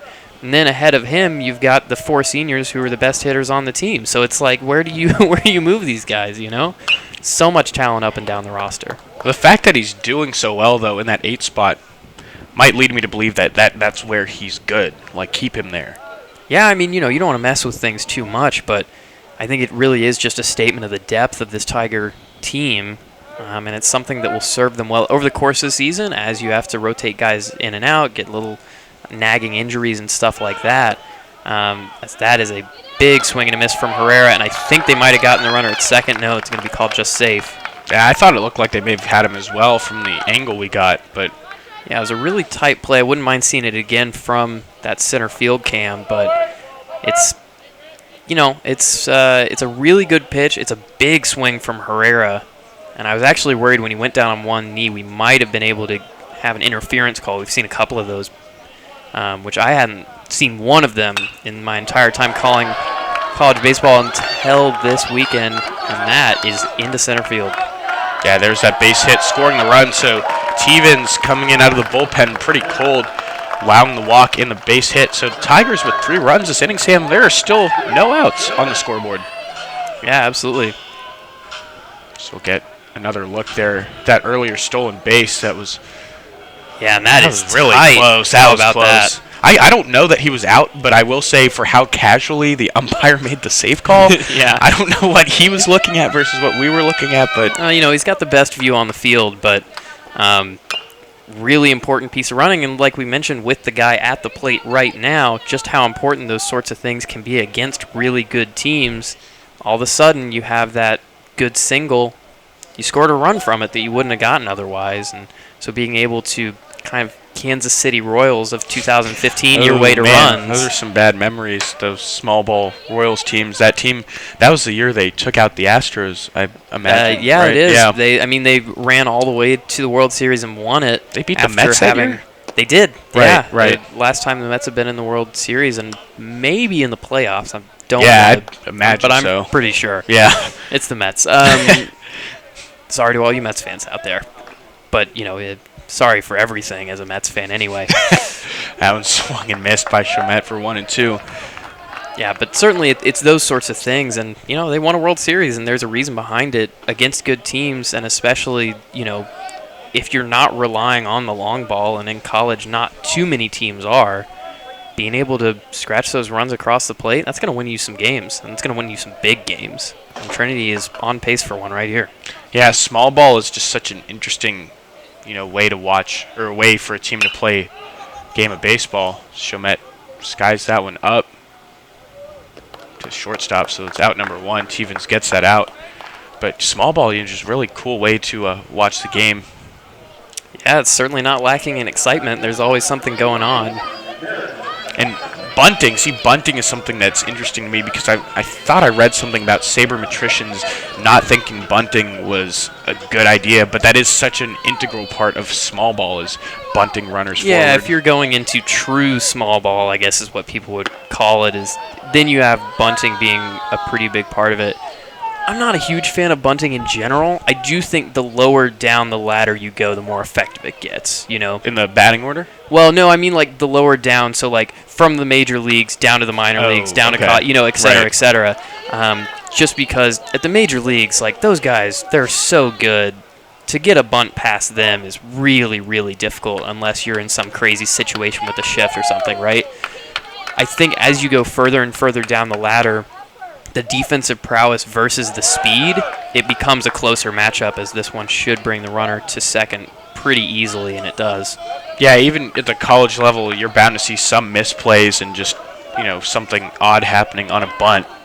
But yeah, it just happens, right? So, I mean, I'm not fully against the bunt at this level. I think as you go up the ladder, I just think it becomes untenable, and I just think it becomes something... like I was mentioning with the sac fly, right? It's like, well, what's your best case scenario? Yeah, really, you're just giving away an out on a bunt, unless you're running like a suicide squeeze where, you're just trying to steal home I mean, I guess you're not stealing home, but the intention is you're going to bunt it, and the guy already has that jump down the line.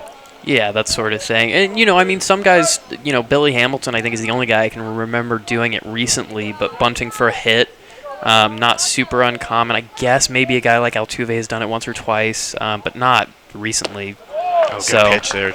Yeah, that's solid, and I think Stevens has really settled into this game as he has been able to get warmer and warmer as the pitches have started to look better and better.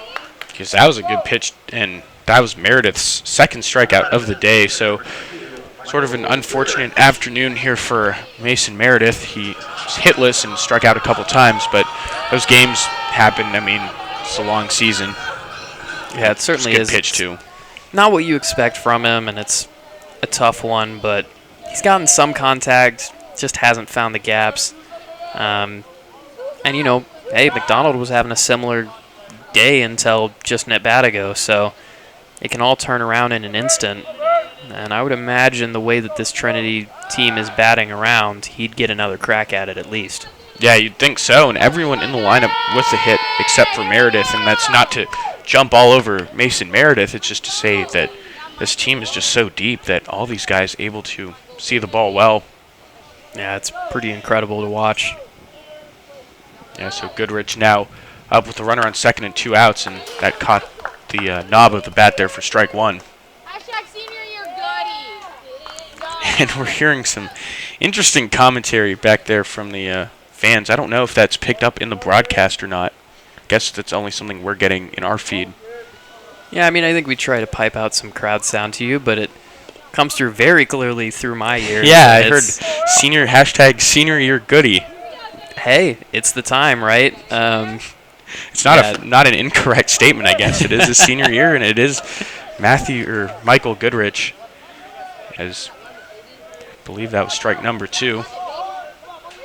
Yeah, and I think from these seniors you're expecting some big things, and especially Goodrich, who has found himself in this role as the DH, a place where all he has to do is focus on his hitting, doesn't have to focus on the defense behind the plate, is going to get out here, but I'm looking for a really solid season from him overall.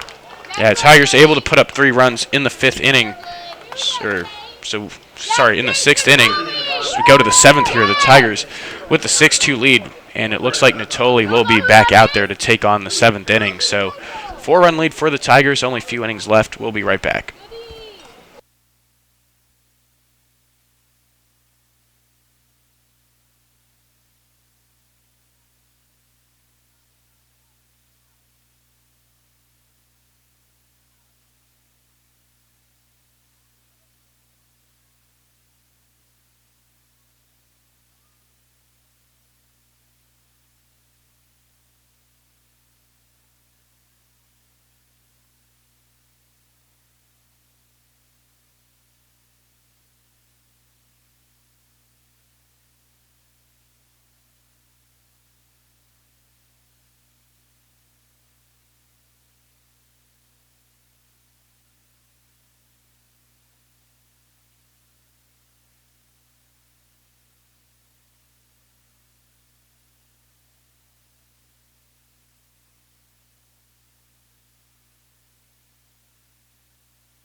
So James Natoli back in the saddle here for the top of the 7th inning. He'll face Ward, Perkle, and Lapham. And Jack Ward, a game to forget for him. He's 0 for 2 with a couple of Ks, and he also has made an error over at third base. So we'll see if he can get a little redemption here as he digs in.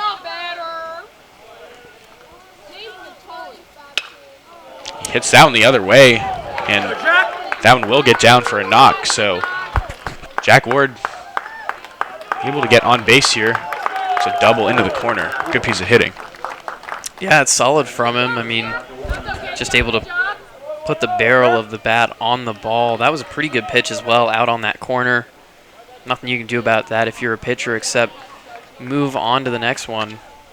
And the next one will be Jack Perkle, the shortstop, who we've seen show off a little bit of range at shortstop, but have not seen much from him with the bat in this series. And this lower part of the order is really, if we're comparing directly to Trinity, where a lot of that production has been lacking compared to the Tiger offense. Yeah, right. It's just really a stark contrast for both of these teams. Perkle looking to at least get that runner over to third base here. I mean, at the very least, at least be productive with this at bat. And from what I've always heard, I don't know, Sam, if this is what you grew up hearing from baseball personnel, a quality at bat, you get at least 7 pitches in the at bat to tire out the pitcher, or you get a hit or a walk. Yeah, I've heard something similar. I'm not sure if it's a perfect or even very good measure. Yeah, I think it's more just coach speak. Yeah, I think it is just kind of one of those things that you tell young players just to kind of get it in their head what their objective is. But, those sorts of things, they are all valuable in their own way. I think that your approach often dictates which one of those things you move more to over the course of a game. I think Perkle, for him, right now, it's not really about eating up pitches. Natoli has a lot left in the tank, even if he is on 98 pitches, and he's been lights out. For me, this is all about making hard contact into the outfield, get myself a fly ball where it's at least a sac fly and move a runner over. That one's hit well from Perkle. It'll get in there for a hit, so the runner, Ward, holding initially, he'll only go second to third there, but there are 2 on here with no outs, and I think the complexion of the game changing in such a way that Natoli not as guaranteed to be able to stick through this entire inning, but I think Coach Scannell does have confidence in his senior to at least face this lefty. Yeah, absolutely no doubt in my mind that there's somebody working in the bullpen, but also no doubt that Natoli's going to get this at bat, if not one more. Yeah, we'll see what he's able to do now as the top of the order is back up. Lapham, he has a walk and a single. Saw that base hit last time, able to bloop one into right field. And Natoli now at the century mark for pitches. And I think we're going to get just, another one of those Tyler Pettit signature conferences, going over the game plan, or maybe just getting your guy back into the right headspace. Yeah, those are the sort of conversations that are always important for both the pitcher and his battery mate to have. Count 1-0 here. I mean, you'd hate to see Natoli have to work from super far behind here. If I'm Trinity here, I take a sac fly and get that out. Yeah, you may be in the space where you start trading runs for outs, but hopefully against the lefty you don't have to. Maybe against that little righty spate of Oliger and Sullivan, those types of guys. Maybe those are the types of guys you're willing to give up something to grab an out. Yeah, there are 2 strikes now, though, so if he's able to get the strikeout here, that would be a really good outcome for Natoli. Stuck on 5 strikeouts. He had 5 strikeouts after 4 innings, so he's gone the last few innings without one, but he has been really efficient. And he gets a ground ball here. We'll see. Gets into the outfield, so no outs recorded on that one. It is an RBI single up the middle. 6-3 to score now as Babson ticking away here on the Tigers. Yeah, this is a tough one. It seemed like a good pitch and not even really a hard-hit ground ball. Yeah, it's not a bad one. I think this may be end of days here for Natoli. Yeah, really looks interested like to see. Scannell's going to get the ball from him. Yeah, that makes sense. You give him the lefty. He didn't look great in it, but you had to at least give him that one because he's your guy. And now moving to the bullpen, really interesting decision here. And it is going to be number 31, who is not on my roster. That's Cade McGann, I believe. Yeah, that's who it's going to be. So the first year put into a pretty big spot, only a 3-run difference. So I guess we'll let him warm up, and then we'll come back and see what he's able to do with it. Yeah, we'll be back after McGann throws some warm-ups in just a few seconds here.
So Cade McGann coming into the game, and look at those numbers up there, 2-0 with an ERA of .79.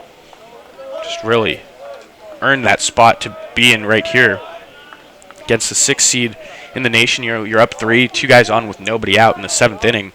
So high leverage situation here as Sullivan comes to the plate and takes strike 1.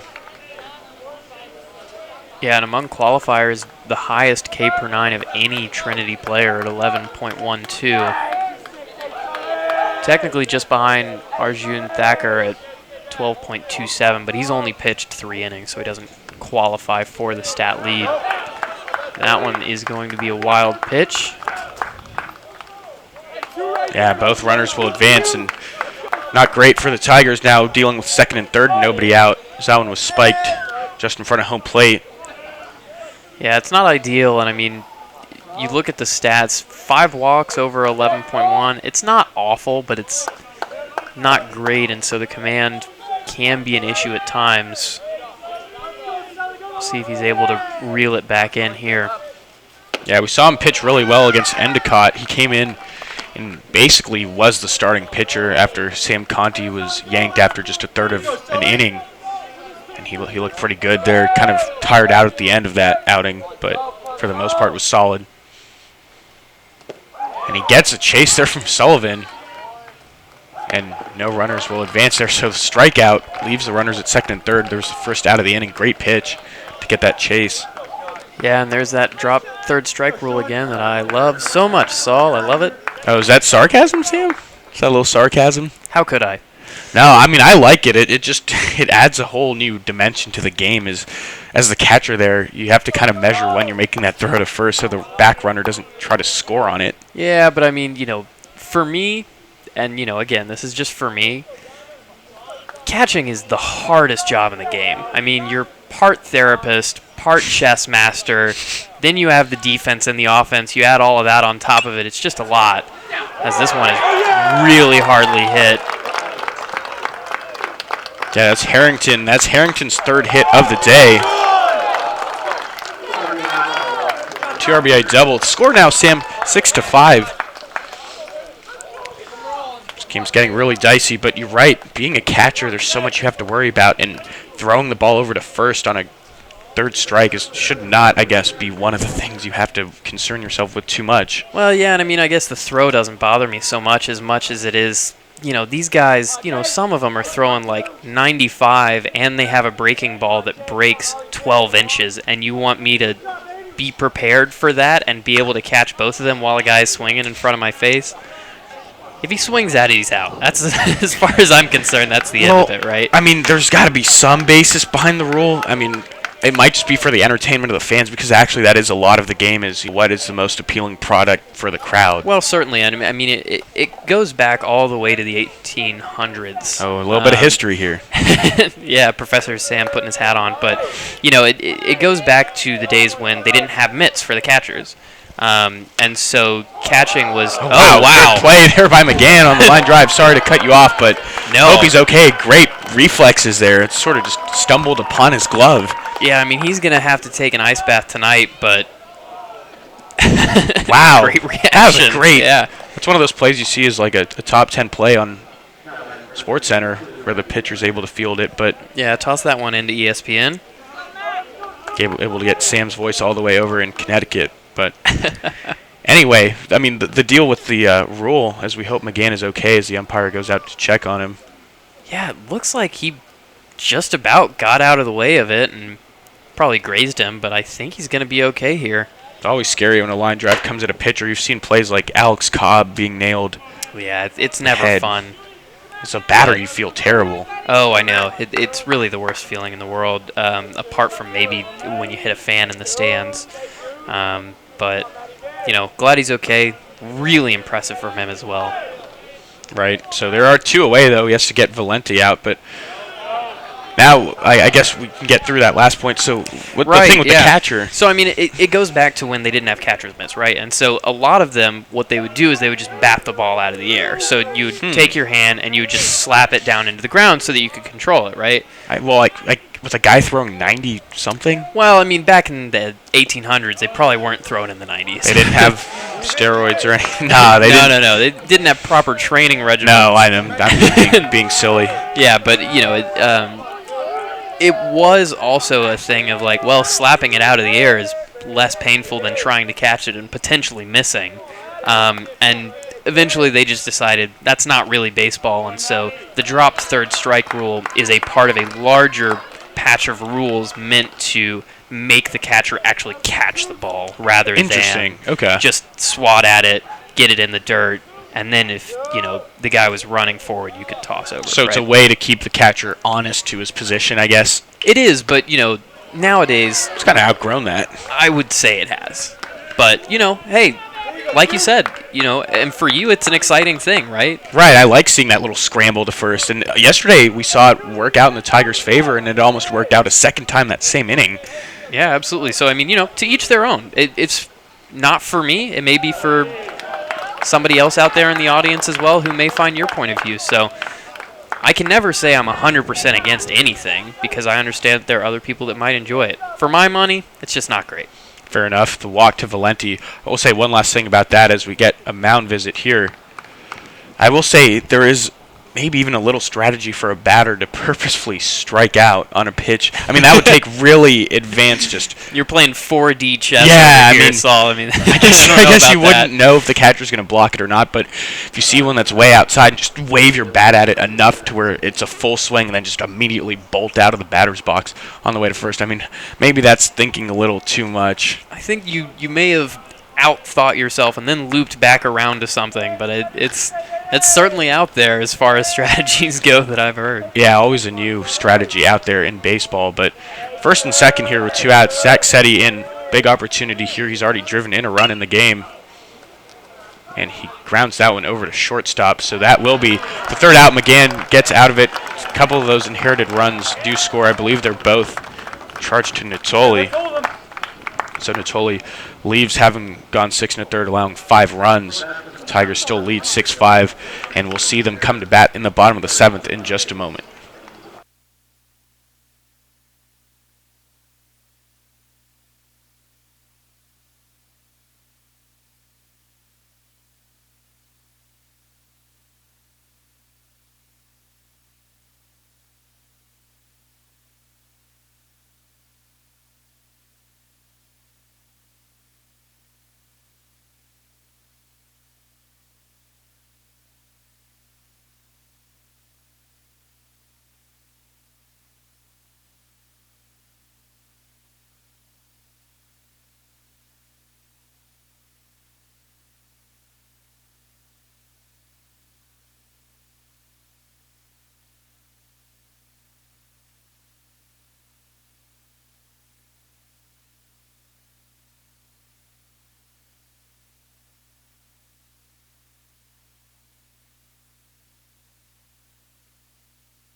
So bottom of the 7th, interesting move here from Babson going to William Gallagher. Again, we saw him yesterday, didn't look all that sharp, and here he is now in the bottom of the 7th. Yeah, I watched some video of him from last year just to get a better handle on him as a pitcher, and he looked a lot better in that video than he did yesterday. Didn't throw too many pitches, so this is probably going to be him done for the weekend, depending on what he's able to do in this outing or how many pitches he throws. But we'll see. The breaking ball just didn't look as sharp for me last night as it did on video. And, we saw him not throw it super hard in warm-ups yesterday and then dial it up a little bit. But it just seems to me like it doesn't quite have the same bite, and I don't know if it's maybe a mechanical thing that he's fighting through. We'll just have to wait and see. You never quite know with a pitcher until he brings it out during a live at-bat, but I'd be a little bit worried even though the guy has the track record. Yeah, you just really hope he's not pitching through some sort of injury. Yeah, you always hate to think that, but it does happen throughout the game. And he's got a very difficult matchup here. Yeah, Vonderhaar digging in 1 for 3 with that just amazing batting average. And Vonderhaar very recognizable coming up to the plate with that yellow bat. Yeah, you got to have some cojones to be bringing that thing up to the plate. But oh, yeah, it looks just like a whole dispenser of mustard just walked up there. But the 0-1 on the way to him. And it seems like the approach for Babson this whole game has been to just go inside on him, which something you had mentioned earlier is that if you can get it in on the hands on him, probably the best method of attack. Exactly, maybe not able to extend quite through the ball. Was able to get to that one. We'll see if it's playable. It is, just barely. Yeah, Gallagher getting him out for out number 1. Yeah, it's not been his best game, Vonderhaar, but I still think this is his year. And we've just been seeing all the tools since, really stepped on campus, and I just think this is the year. It seems to me like everything has, those little inroads between all the little disparate bits of talent, the batting eye, the ability to control the barrel of the bat, the power, all of those things have started to weave together into a full package. And it seems like this is the year where he really takes that step forward and becomes an absolute star for the Tigers. Yeah, we're hoping so. The pieces are definitely all there. And the same goes for Tyler Pettit. We've seen what he can do. Yeah, and another junior as well. So how about that? If you're looking to the future, pretty nice. Yeah, you always like to keep up, especially in college when guys, it's just a fact that they're going to graduate, but to keep up that recruiting and keep the dynasty, so to speak, alive. Yeah, and that's one thing that Coach Gannell just does so well. And even from a development standpoint, the guys that come in first year and, they're a little bit raw, and then they're in this development for a year. Oh, they look pretty good. In it for another year. Wow, they look really good this year. And then by the time they're seniors, they're just absolute stars again. So it's really a credit to the entire program. That one skied up from Pettit onto the infield. Should be played by the third baseman, and it is. So 2 outs here, and Babson, we just saw them down 6-2 in the 6th inning, and now only down this 1 run and looking like they have some of the momentum. Yeah, and Gallagher looking miles better than he did yesterday. Still not quite looking like, the guy in the photos, so to speak. But yeah, looking a lot better. And I think the big thing for him just seems like he has a plan. He's come into a clean inning, and he's really been able to stick to it. Right, he's having to deal with Wisniewski here. That ball was hit really well, actually. It was hit foul, but yeah, really I've driven. seen Wisniewski make some contact that I haven't seen him make in a while. I think he is seeing the ball really well right now. And once again, you saw it on the right-hander looking to take him the other way. Yeah, Wisniewski's the type of guy you'd imagine would be able to go opposite field for a home run at some point. And grounds out there. Yeah, gets the 3rd out of the inning. So 1-2-3 inning there for Gallagher. And we only have a few more innings to play here. This one really come down to the wire. So Sam will take it to the 8th inning here. Trinity 6, Babson 5.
So top of the 8th inning here, we're getting into crunch time as Cade McGann comes back out to work the 8th and is immediately greeted with a base hit from Sean Barichka.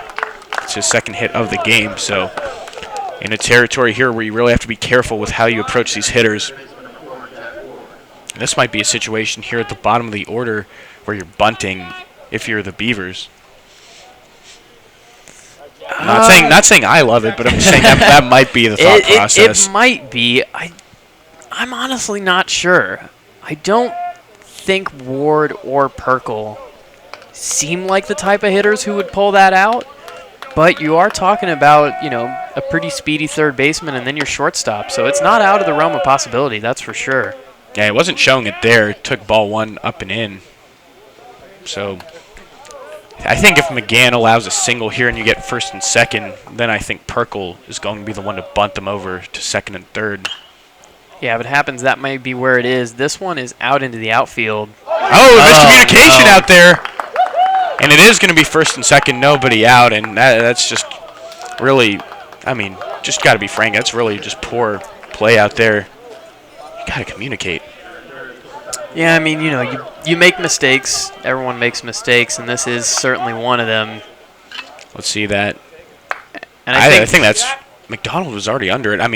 It looked like the easier play was for Meredith, but I thought it looked like McDonald was set up to catch it. I'll give you my diagnosis of that, which is that I think that that's a situation where the left fielder is under it, but he understands that you cede to the center fielder. And that's most cases, and here's that bunt you were talking about. And a throwing error. Oh, man, this game really is unraveling for Trinity. And looks like play at the plate here, and I don't know why the back runner even tried. He was out by a mile, so all pandemonium breaks loose. We'll just have to wrap up what the heck just went on there. The game's tied. There's a runner on third, and there's one out. Wow. Just wow. Yeah, that was that was a ride. That was a lot of action going on. At first you thought, okay, well, routine bunt. He double clutched to get that throw over to first. Yeah, and McGann did not look comfortable over top of that one. Tosses it away, and all of a sudden you're in a spot of bother. So you get the out, which is I don't know something. What Ward was doing, trying to score on that. Yeah, I couldn't. I guess the third base coach sent him, but it didn't look great, and I have to think this is the end of the inning for McGann. And we were talking about this during the break. Who's the next guy? I was hoping it would be Thacker, and it might be. I can't quite see who's jogging out there. It's my man. There you go, Sam. Right on the nose with that one. Arjun Thacker will come in, and I think, because there was a lot to cover that just happened, I think we have enough to stay on the air with here. Oh, absolutely. Yeah, like I was saying, I think you end up in a position where, as a left fielder, you cede to the center fielder. That's, it's just what you do. But I don't think Meredith was vocal enough letting him know that he had it.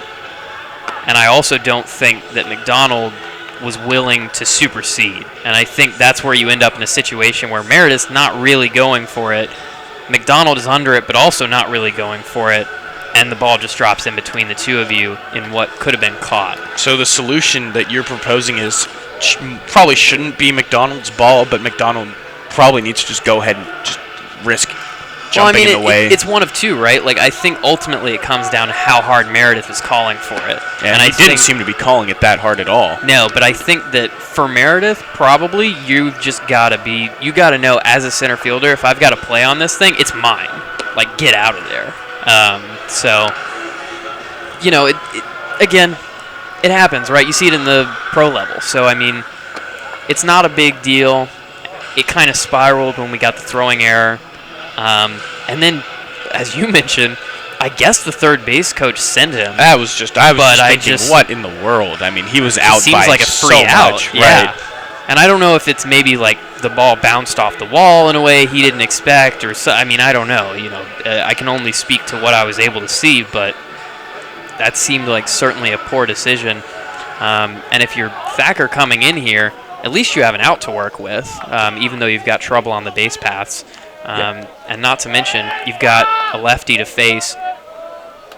At the top of the order, too. Then that's just crazy that Perkle was the one who bunted that. He's standing at third base right now. I know. There was a lot of action real quick, huh? Right.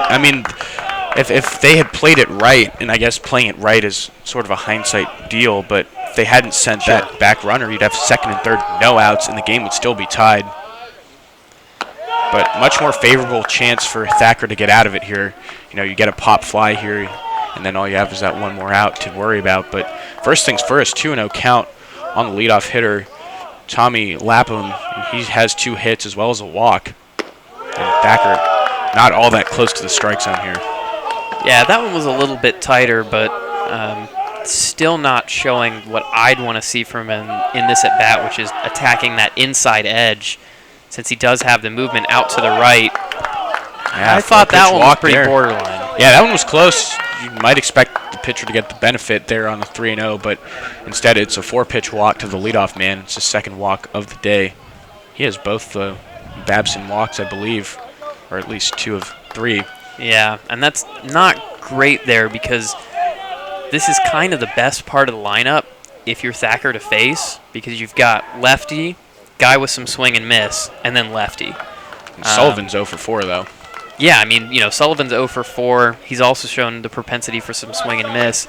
It's kind of the ideal scenario as a reliever, especially one, and I did get confirmation. I talked to the coaching staff. It's just a really hard changeup. It's one of the hardest changeups I've ever seen in relation to the fastball, but it just has a ton of movement on it. And they're working with him to try and get the breaking ball going. I mean, that's something that we'd want to see, especially if you're going to see him move into like a starting role, right? But he's definitely got the feel for the fastball changeup combo. Might get a play in the plate here. That is an absolute rocket of a throw, but it's just off target. Yeah, Babson taking the lead here in the 8th, 7-6, and that was a shallow enough fly ball where you thought maybe Meredith would have a play at the plate, but the run does score. And yeah, I talked to Thacker. I saw him as well, actually. I saw Arjun when I was eating at Maybe.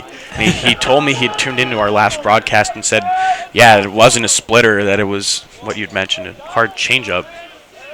Yeah, honestly, it's a pretty cool pitch as far as pitches go, just because it's hard. It's not one of those ones with a 10-mile-per-hour velocity gap in between it. Getting a play at second base here, and they called him out. So yeah, that's going to be 3.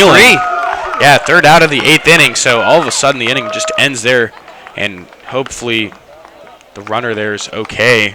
Yeah, looks like we might have an injury there for, I believe that's Sullivan who was making the run, and that's definitely out. Let's see, Lapham, I believe, because Sullivan hit that sac fly. That's right, yeah, Lapham. Right. Yeah. So, yeah, I think it might be a wrist thing, the way he butted up against the base. I hope he's okay. Yeah, he kind of got tight there when he was sliding in, kind of buckled up on him, but score, I mean, once we get that updated on the screen, the score will show that it is 7-6. There it is, 7-6, Babson leading, and Gallagher now in position to be the pitcher of record as he is not in the game, and he will cede to, I believe that's Jack Terrio, number 6.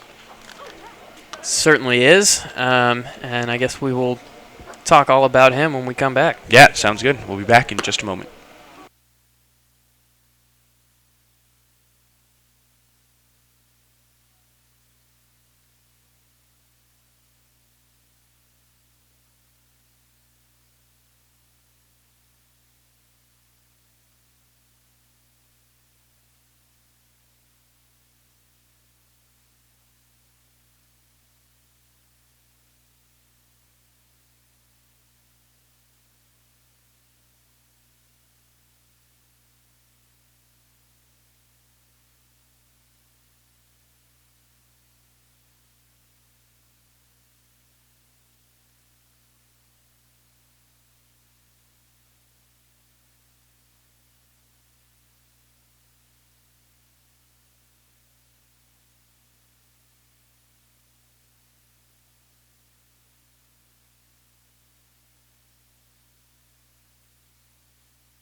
So bottom of the 8th, Sam, we thought we were in for a pitcher's duel, and now look at the score. How quickly things change in this beautiful game.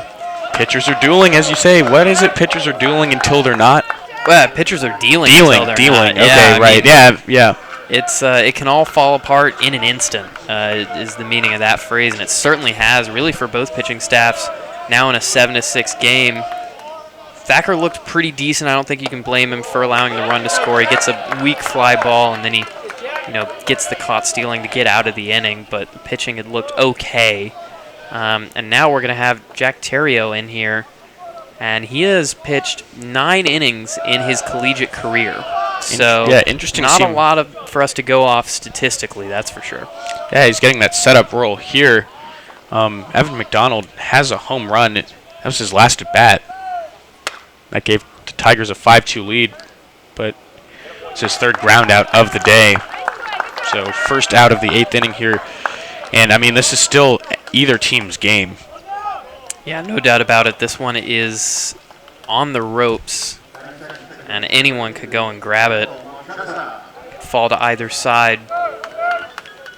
Yeah, Montreza will dig in now. It's 1 for 2. Yeah, he's had a decent game, also got the walk.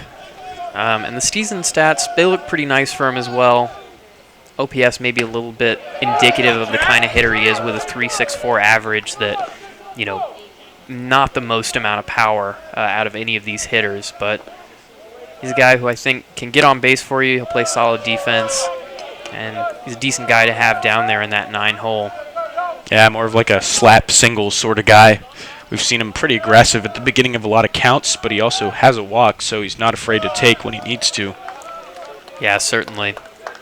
And this is big here because Babson in the 9th has Harrington, Oliger, and Valente due up, and Harrington 3 for 4 with a couple of doubles and 3 RBIs. So yeah. Really tearing the ball all afternoon. Absolutely, and all of those guys are dangerous. Yeah, Oliger 0 for 4, but still. Yeah, I've been shaky on him today. He looked a lot better yesterday, but, you never want to discount a guy with just raw power in the back of his bag, as that's going to be a walk issue. And this is something we had talked about, just looking at the career stats, that may be an issue. It's tough to tell, obviously, over just 9 innings, but does have 6 walks over 9 innings in his career. Yeah, Tigers may need to be patient here. So a couple of those pitches were at least a little bit close, but not enough to find the strike zone, and turns over to the top of the order. Herrera 2 for 4. He does have those 3 homers already on the year. Someone who could change the game right here with one swing. He absolutely could. And then, the guy right behind him, very clutch player. So if you give him a position where he may be able to change this game, hard to bet against Rafe Chalmette. Yeah, absolutely. 1-0 pitch on the way here. That one missing upstairs, so catcher looking like that's Harrington looking like he's trying to get some control here from Terrio. Yeah, and Terrio, he's been hard to figure out.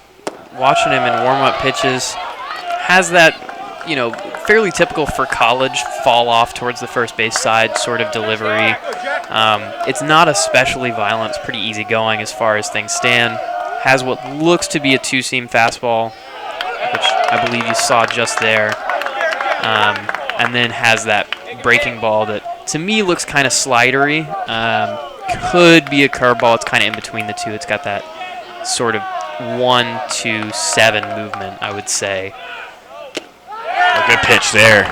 So he's back in the count now, Sam. 3-2, and might want to send the runner here. I mean, there's not 2 outs.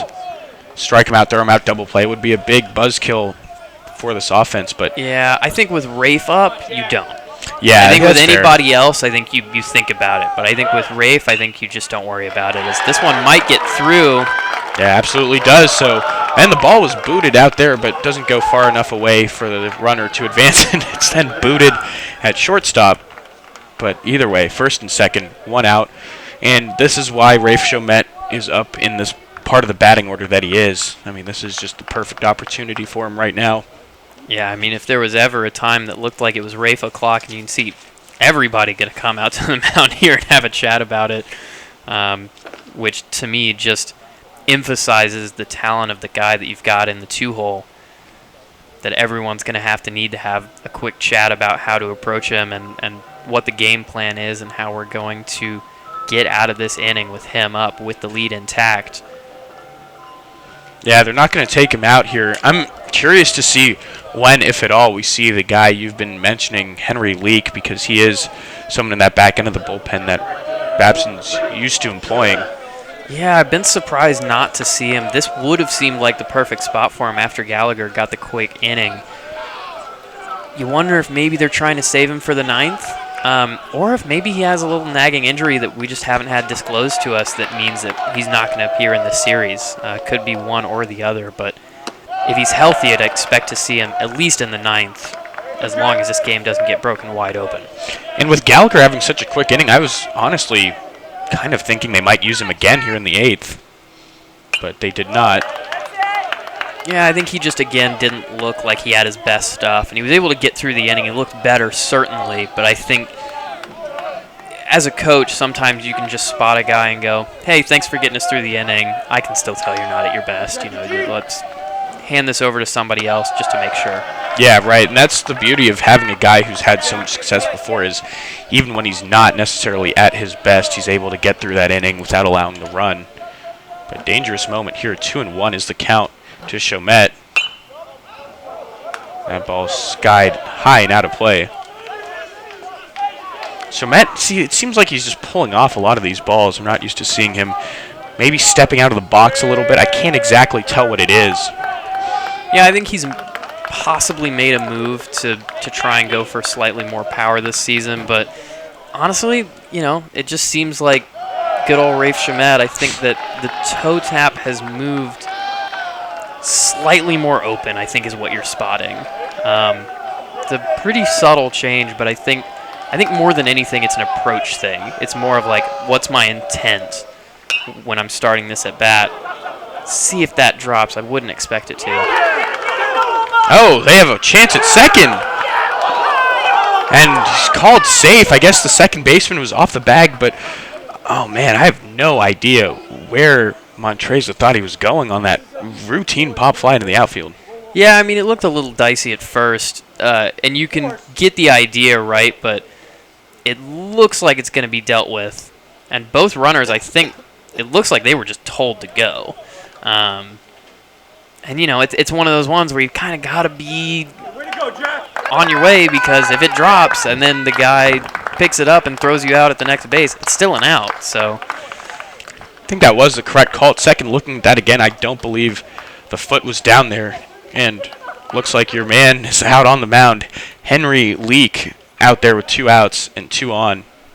Yeah, I mean, if there was ever a spot, 1 out away from the ninth, and in a position to perhaps take it a little bit longer than that and come back in the ninth and finish this game out for Babson, who is in the driver's seat right now.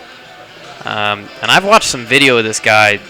He has got some serious stuff. So we'll let him take some warm-up pitches, and then we'll tell everyone all about him right when we come back. Yeah, it sounds like a plan. We'll be right back.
So if you're one to look at baseball statistics, you might want to look at Henry Leak's college statistics here. Sam, read out some of those numbers for us.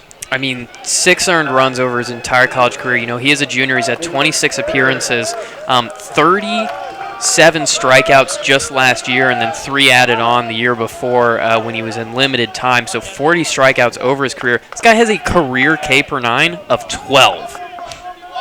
Man, those 12. are some elite numbers, and he almost caught Montreza off second. Montreza really needs to be careful to not run the Tigers into their third out of the inning. Yeah, that would excuse me, that would be probably the worst case scenario for this Tiger offense, especially when you're facing a guy like Leak on the mound. You want to make him at least throw some pitches, as that one is pulled. It's a good throw in. I think it's going to get him. Oh, that's so unfortunate. Yeah, finally Meredith got his first hit of the game. It was a good hit, too, and Montreza being sent there, 2 outs, I guess, but the throw got him by quite a bit. Yeah, you got to question it a little bit, but, I mean, this one is hit really hard. It's just fielded extremely clean, and the throw, you got to credit the throw. That is a really good play. Of a throw. Yeah, that was Saxetti out there, and so Goody will not get to bat with the bases loaded. Instead, go to the 9th inning, and the Tigers still down 1 run. That's just really a tough break there. Yeah, and I mean, especially on a guy who's really tough to hit, you get good contact out of him, and you don't get anything out of it. It's really a sad story, and you're going to have to come back, I have to imagine, and face him in the 9th if you're going to want to win this game. And Thacker's job is just to keep this one close enough that it seems possible. He's going to be facing Harrington, so he's got 1 lefty, and then he's got Oliger's 0 for 4. So those 2 would seem to be okay if he's got his stuff today. And then he's got to face off against Valente, who we know is a really talented hitter. He's only 1 for 3 today, but certainly some pop in the bat. And I don't know. I think it's going to have to be a good inning of pitching for Thacker to get through this one clean. Yeah, you really have to just keep this one where it is. 7-6 is manageable to score that last run in the 9th, especially if you're able to get the leadoff guy on. Yeah, I mean, you've got Goodrich, Vonderhaar, and Pettit up, right? Like, those are the guys you want. You can, I think, scratch across at least one. I would say that that's not out of the question at all. That's probably on the cards. Getting together 2, for sure, I think it's 100% doable. Is it for sure? Not at all. So, if Thacker keeps it to 1, great position. If he can't, things are dicey. Right, he's going to have to deal with Harrington, and Harrington has had a really good day against Tiger pitching. A few extra base hits. He has 3 total hits on the day, and he'll take that one the other way, and it is caught out there. So McDonald is able to make the play on that first out. Yeah, that's a confident call from him, and it's a good one. And for Thacker, great bit of pitching. Just exactly the game plan against lefties for him. He's got that two-seam fastball, and then he's got that really hard changeup as well. So being able to attack the lefties on that left-hand side of the plate where things are breaking away from them, really, really valuable for him. Be interesting to see how he attacks Oliger, who's 0 for 4 tonight. Just, what's your game plan here? Are you going to try and go down and in on the guy, try to get underneath those long levers? Oliger's looked a little bit lost out there today. Mentioned seeing him hit pretty well yesterday, but hasn't had the same results today. Yeah, yesterday he seemed unlucky. Today he just seems off the pace. Yeah, he's having that 1-1 count here inside, so he is ahead of the count on Thacker. Thacker just needs to pick up this out in the next one to put the Tigers in somewhat winnable position. I mean, you never want to play from behind, but that's the best you're going to get at this point. Yeah, that's unfortunately the position that you've put yourself in. And I'm trying to figure out what Thacker's plan is here. Needs to throw a strike, and he doesn't. Yeah, walk him. So there's a 1-out walk, and Oliger reaching base for the first time today. Of course, if the Tigers are not able to pick up the win today, they will have a chance tomorrow to beat Babson and take the series, and then have a game there on March 3rd, so that's on Tuesday at Hardin-Simmons. Yeah, so it's going to be a quick turnaround, but this has always seemed like the series where if the Tigers could take 2 of 3, it would be very impressive. If they take 3 out of 3, it's very impressive. If they can take 2 out of 3, it's still really good. This is number 6 team in the country we're talking about, right? So just winning the series would still be really great. I think Trinity can and still has a great chance at making a statement here and taking all three. But for the moment, it all rests on the shoulders of the fireman. Yeah, Mr. Thacker out there after walking the last guy. Now has a 2-0 count on Valente. And he misses low, so Thacker spotty in his command here in the 9th after getting that first out pretty quickly. Yeah, it's not the best we've seen from him, and I think this is just a mound conference with the pitching coach, but he might be taking it. Yeah, he's going to take it from him. Yeah, so Thacker will leave in the midst of a 3-0 count in the at-bat, and we'll see who we get out here, Sam. Any calls on that? Honestly, at this point, your guess is as best as mine. I think it might be. Well, no, we'll just see who it is. It's Joel Thomas. That's, as fair a choice as you can make. Joel Thomas has had 3 appearances so far, inning and a third, 4 walks and a strikeout, though. So not the best numbers that you want on the peripheral side of things. On the bright side of things, 0 ERA. Yeah, right, and that is a bit of a misleading statistic for a reliever when you look at the inherited runs that score and don't get charged to his ledger. But take some warm-up pitches here, and I guess we can give him that time to just throw a little bit, and we'll be back in a few. Don't go anywhere.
So Joel Thomas in with a very interesting situation in the at-bat. Count is 3-0 from Arjun Thacker's work. So if Thomas just misses here, then never mind. I was going to say if he misses, then it's already a walk. But throw strike 1. We'll see if he can get back at this hitter, who is Valente. The runner is moving and on the contact. Should be able to score the run, I'd say, as that ball goes into the corner. It's a hit and run. And the run does come in to score, so really not at all what you wanted here for the 9th inning. No, not at all. I guess it's not worst case scenario, but you're pretty close. I mean, again, we talked about it really at the top of the broadcast. For these Tigers, the place that is unsettled is the bridge to Matt Thomas.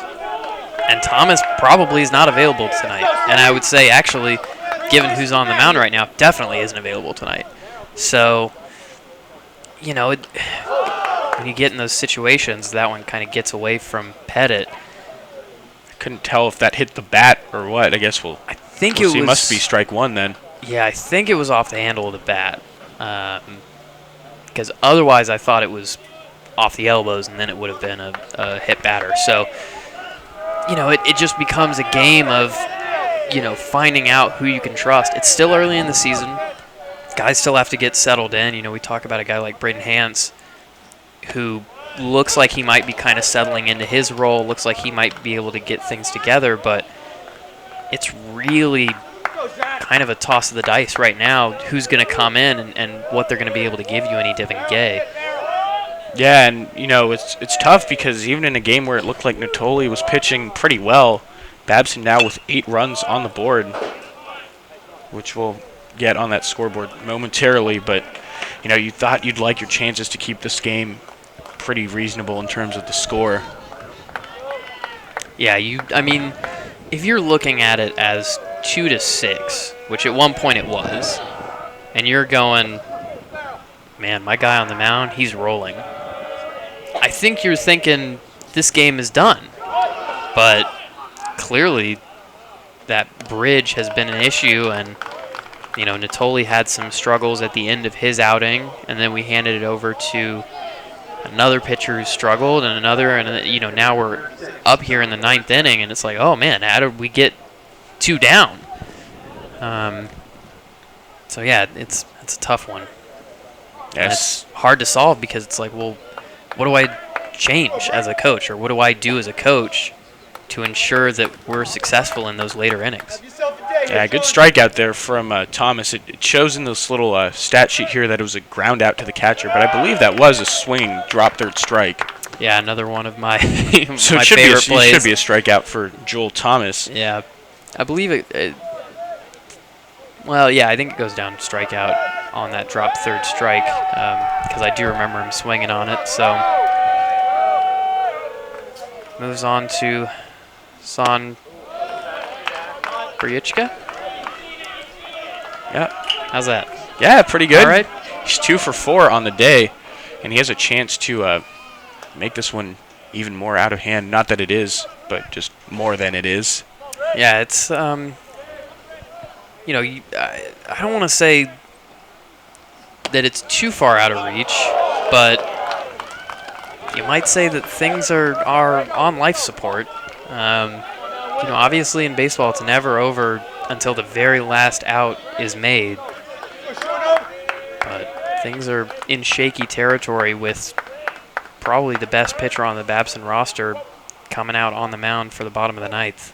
Yeah, Tigers already got that hit off him. There's another strikeout, so good pitch from Joel Thomas to get out of the top of the 9th. But you already got your hit off of Leak in the last inning, and that resulted in an out. So yeah. Not sure there's much more he can do against that guy. But we will see what we can do against him.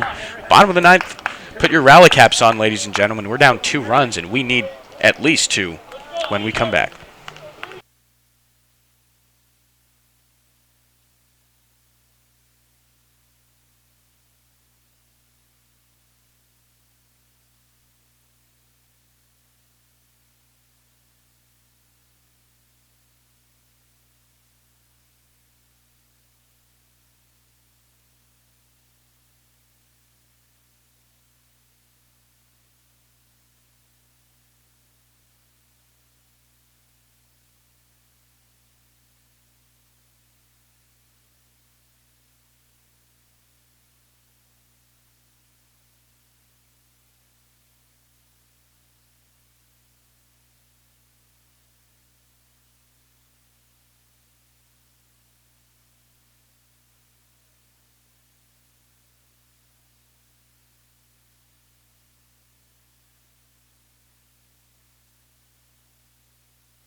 All right, so those rally caps better be on. It's 8-6. You know how you do that. You put the cap backwards and inverted. So we'll need a little of that mojo here as Goodrich comes to the plate with the Tigers down 2 against Henry Leak, who really has some devastating stuff in his arsenal. Yeah, and I don't want to talk him up like he's the Grim Reaper too much, but really talented pitcher. And I think that is beyond doubt as Goodrich does manage to get some contact on him. Will a fielder be there for it? Oliger gets it. Yeah, relatively deep first out, but it is the first out nonetheless. And Vonderhaar and Pettit are due up here.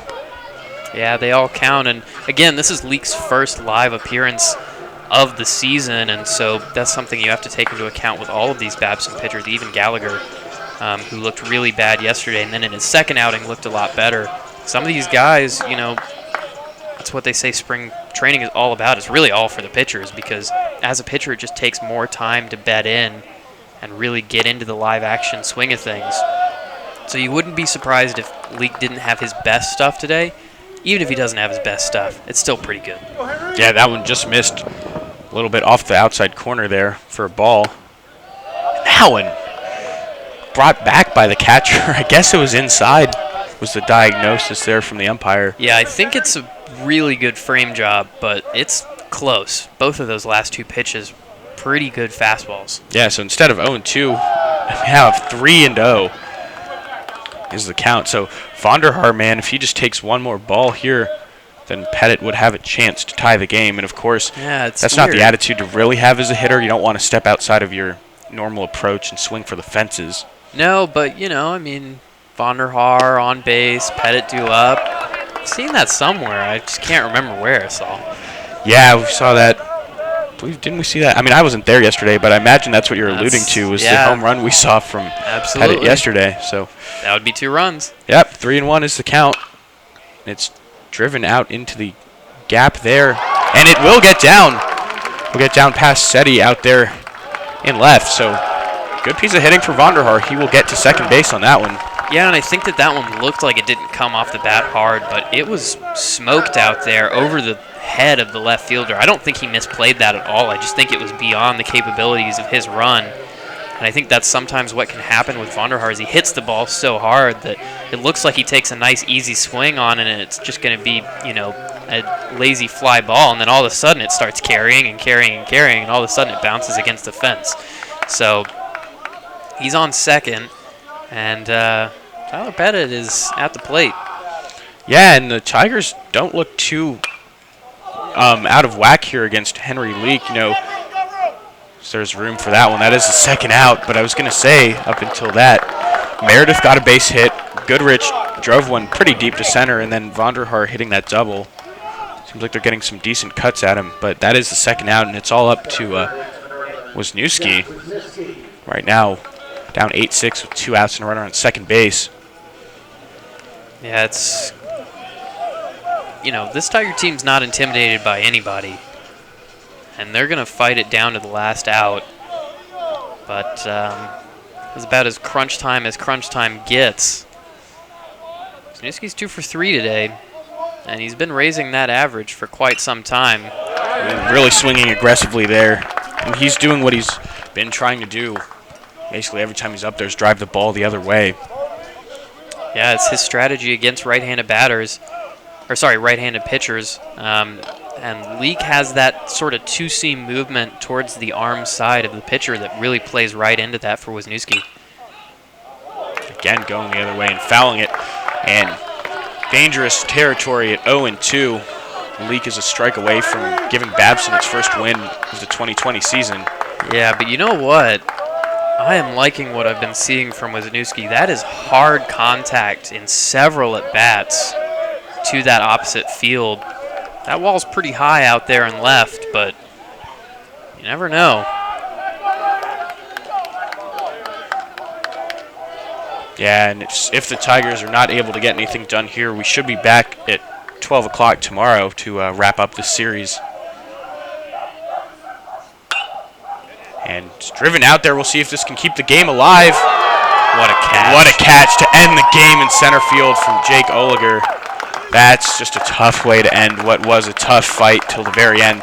Tigers' first loss of the season, 8-1, and Babson now even at 1-1. Great play there that looked like it might have been able to keep the game alive. Yeah, that was very close to being a hit and a run scored. Henry Leak gets his save, and Trinity goes down. It's really a tough one to diagnose for me. The offense seemed like it just about did its job against the best that Babson had to throw at it. I think really what we're seeing is the bullpen issues coming back to beat the Tigers. And I think that as the season goes on, I don't think it's going to be a problem against most opponents. Honestly, I really don't. I think this is the hardest series the Tigers are going to play all season. But I think it's something they're going to need to sort out because it's against these types of teams who are so good and who will stick with you the whole way. We saw it at 2-6. They were not going to go away at 2-6. You could just feel it. They were going to grab 1 or 2 back. And by the time they'd grabbed those 1 or 2 back, you were into the meat of the bullpen. Thomas wasn't available. You were into some difficult territory as a Tiger fan, and game just falls apart from there. So it's something, if there's room for improvement for this Tiger team, there's no question in my mind that that's it. Yeah, absolutely. We'll need to see that bullpen tighten up. So I believe the winning pitcher should be Gallagher, and then McGann would be the loser here for the Tigers. We'll have to look at that officially, but regardless, 8-6 Babson the winner today. We'll be right back out to do it again tomorrow at noon. Sam, it has been a pleasure having you on the air again, and look forward to doing it again. Yeah, thank you to everyone on the Tiger Network crew, Josh, and all the wonderful people behind the switchboards and the cameras. We will see you all tomorrow. Yep, have a good afternoon.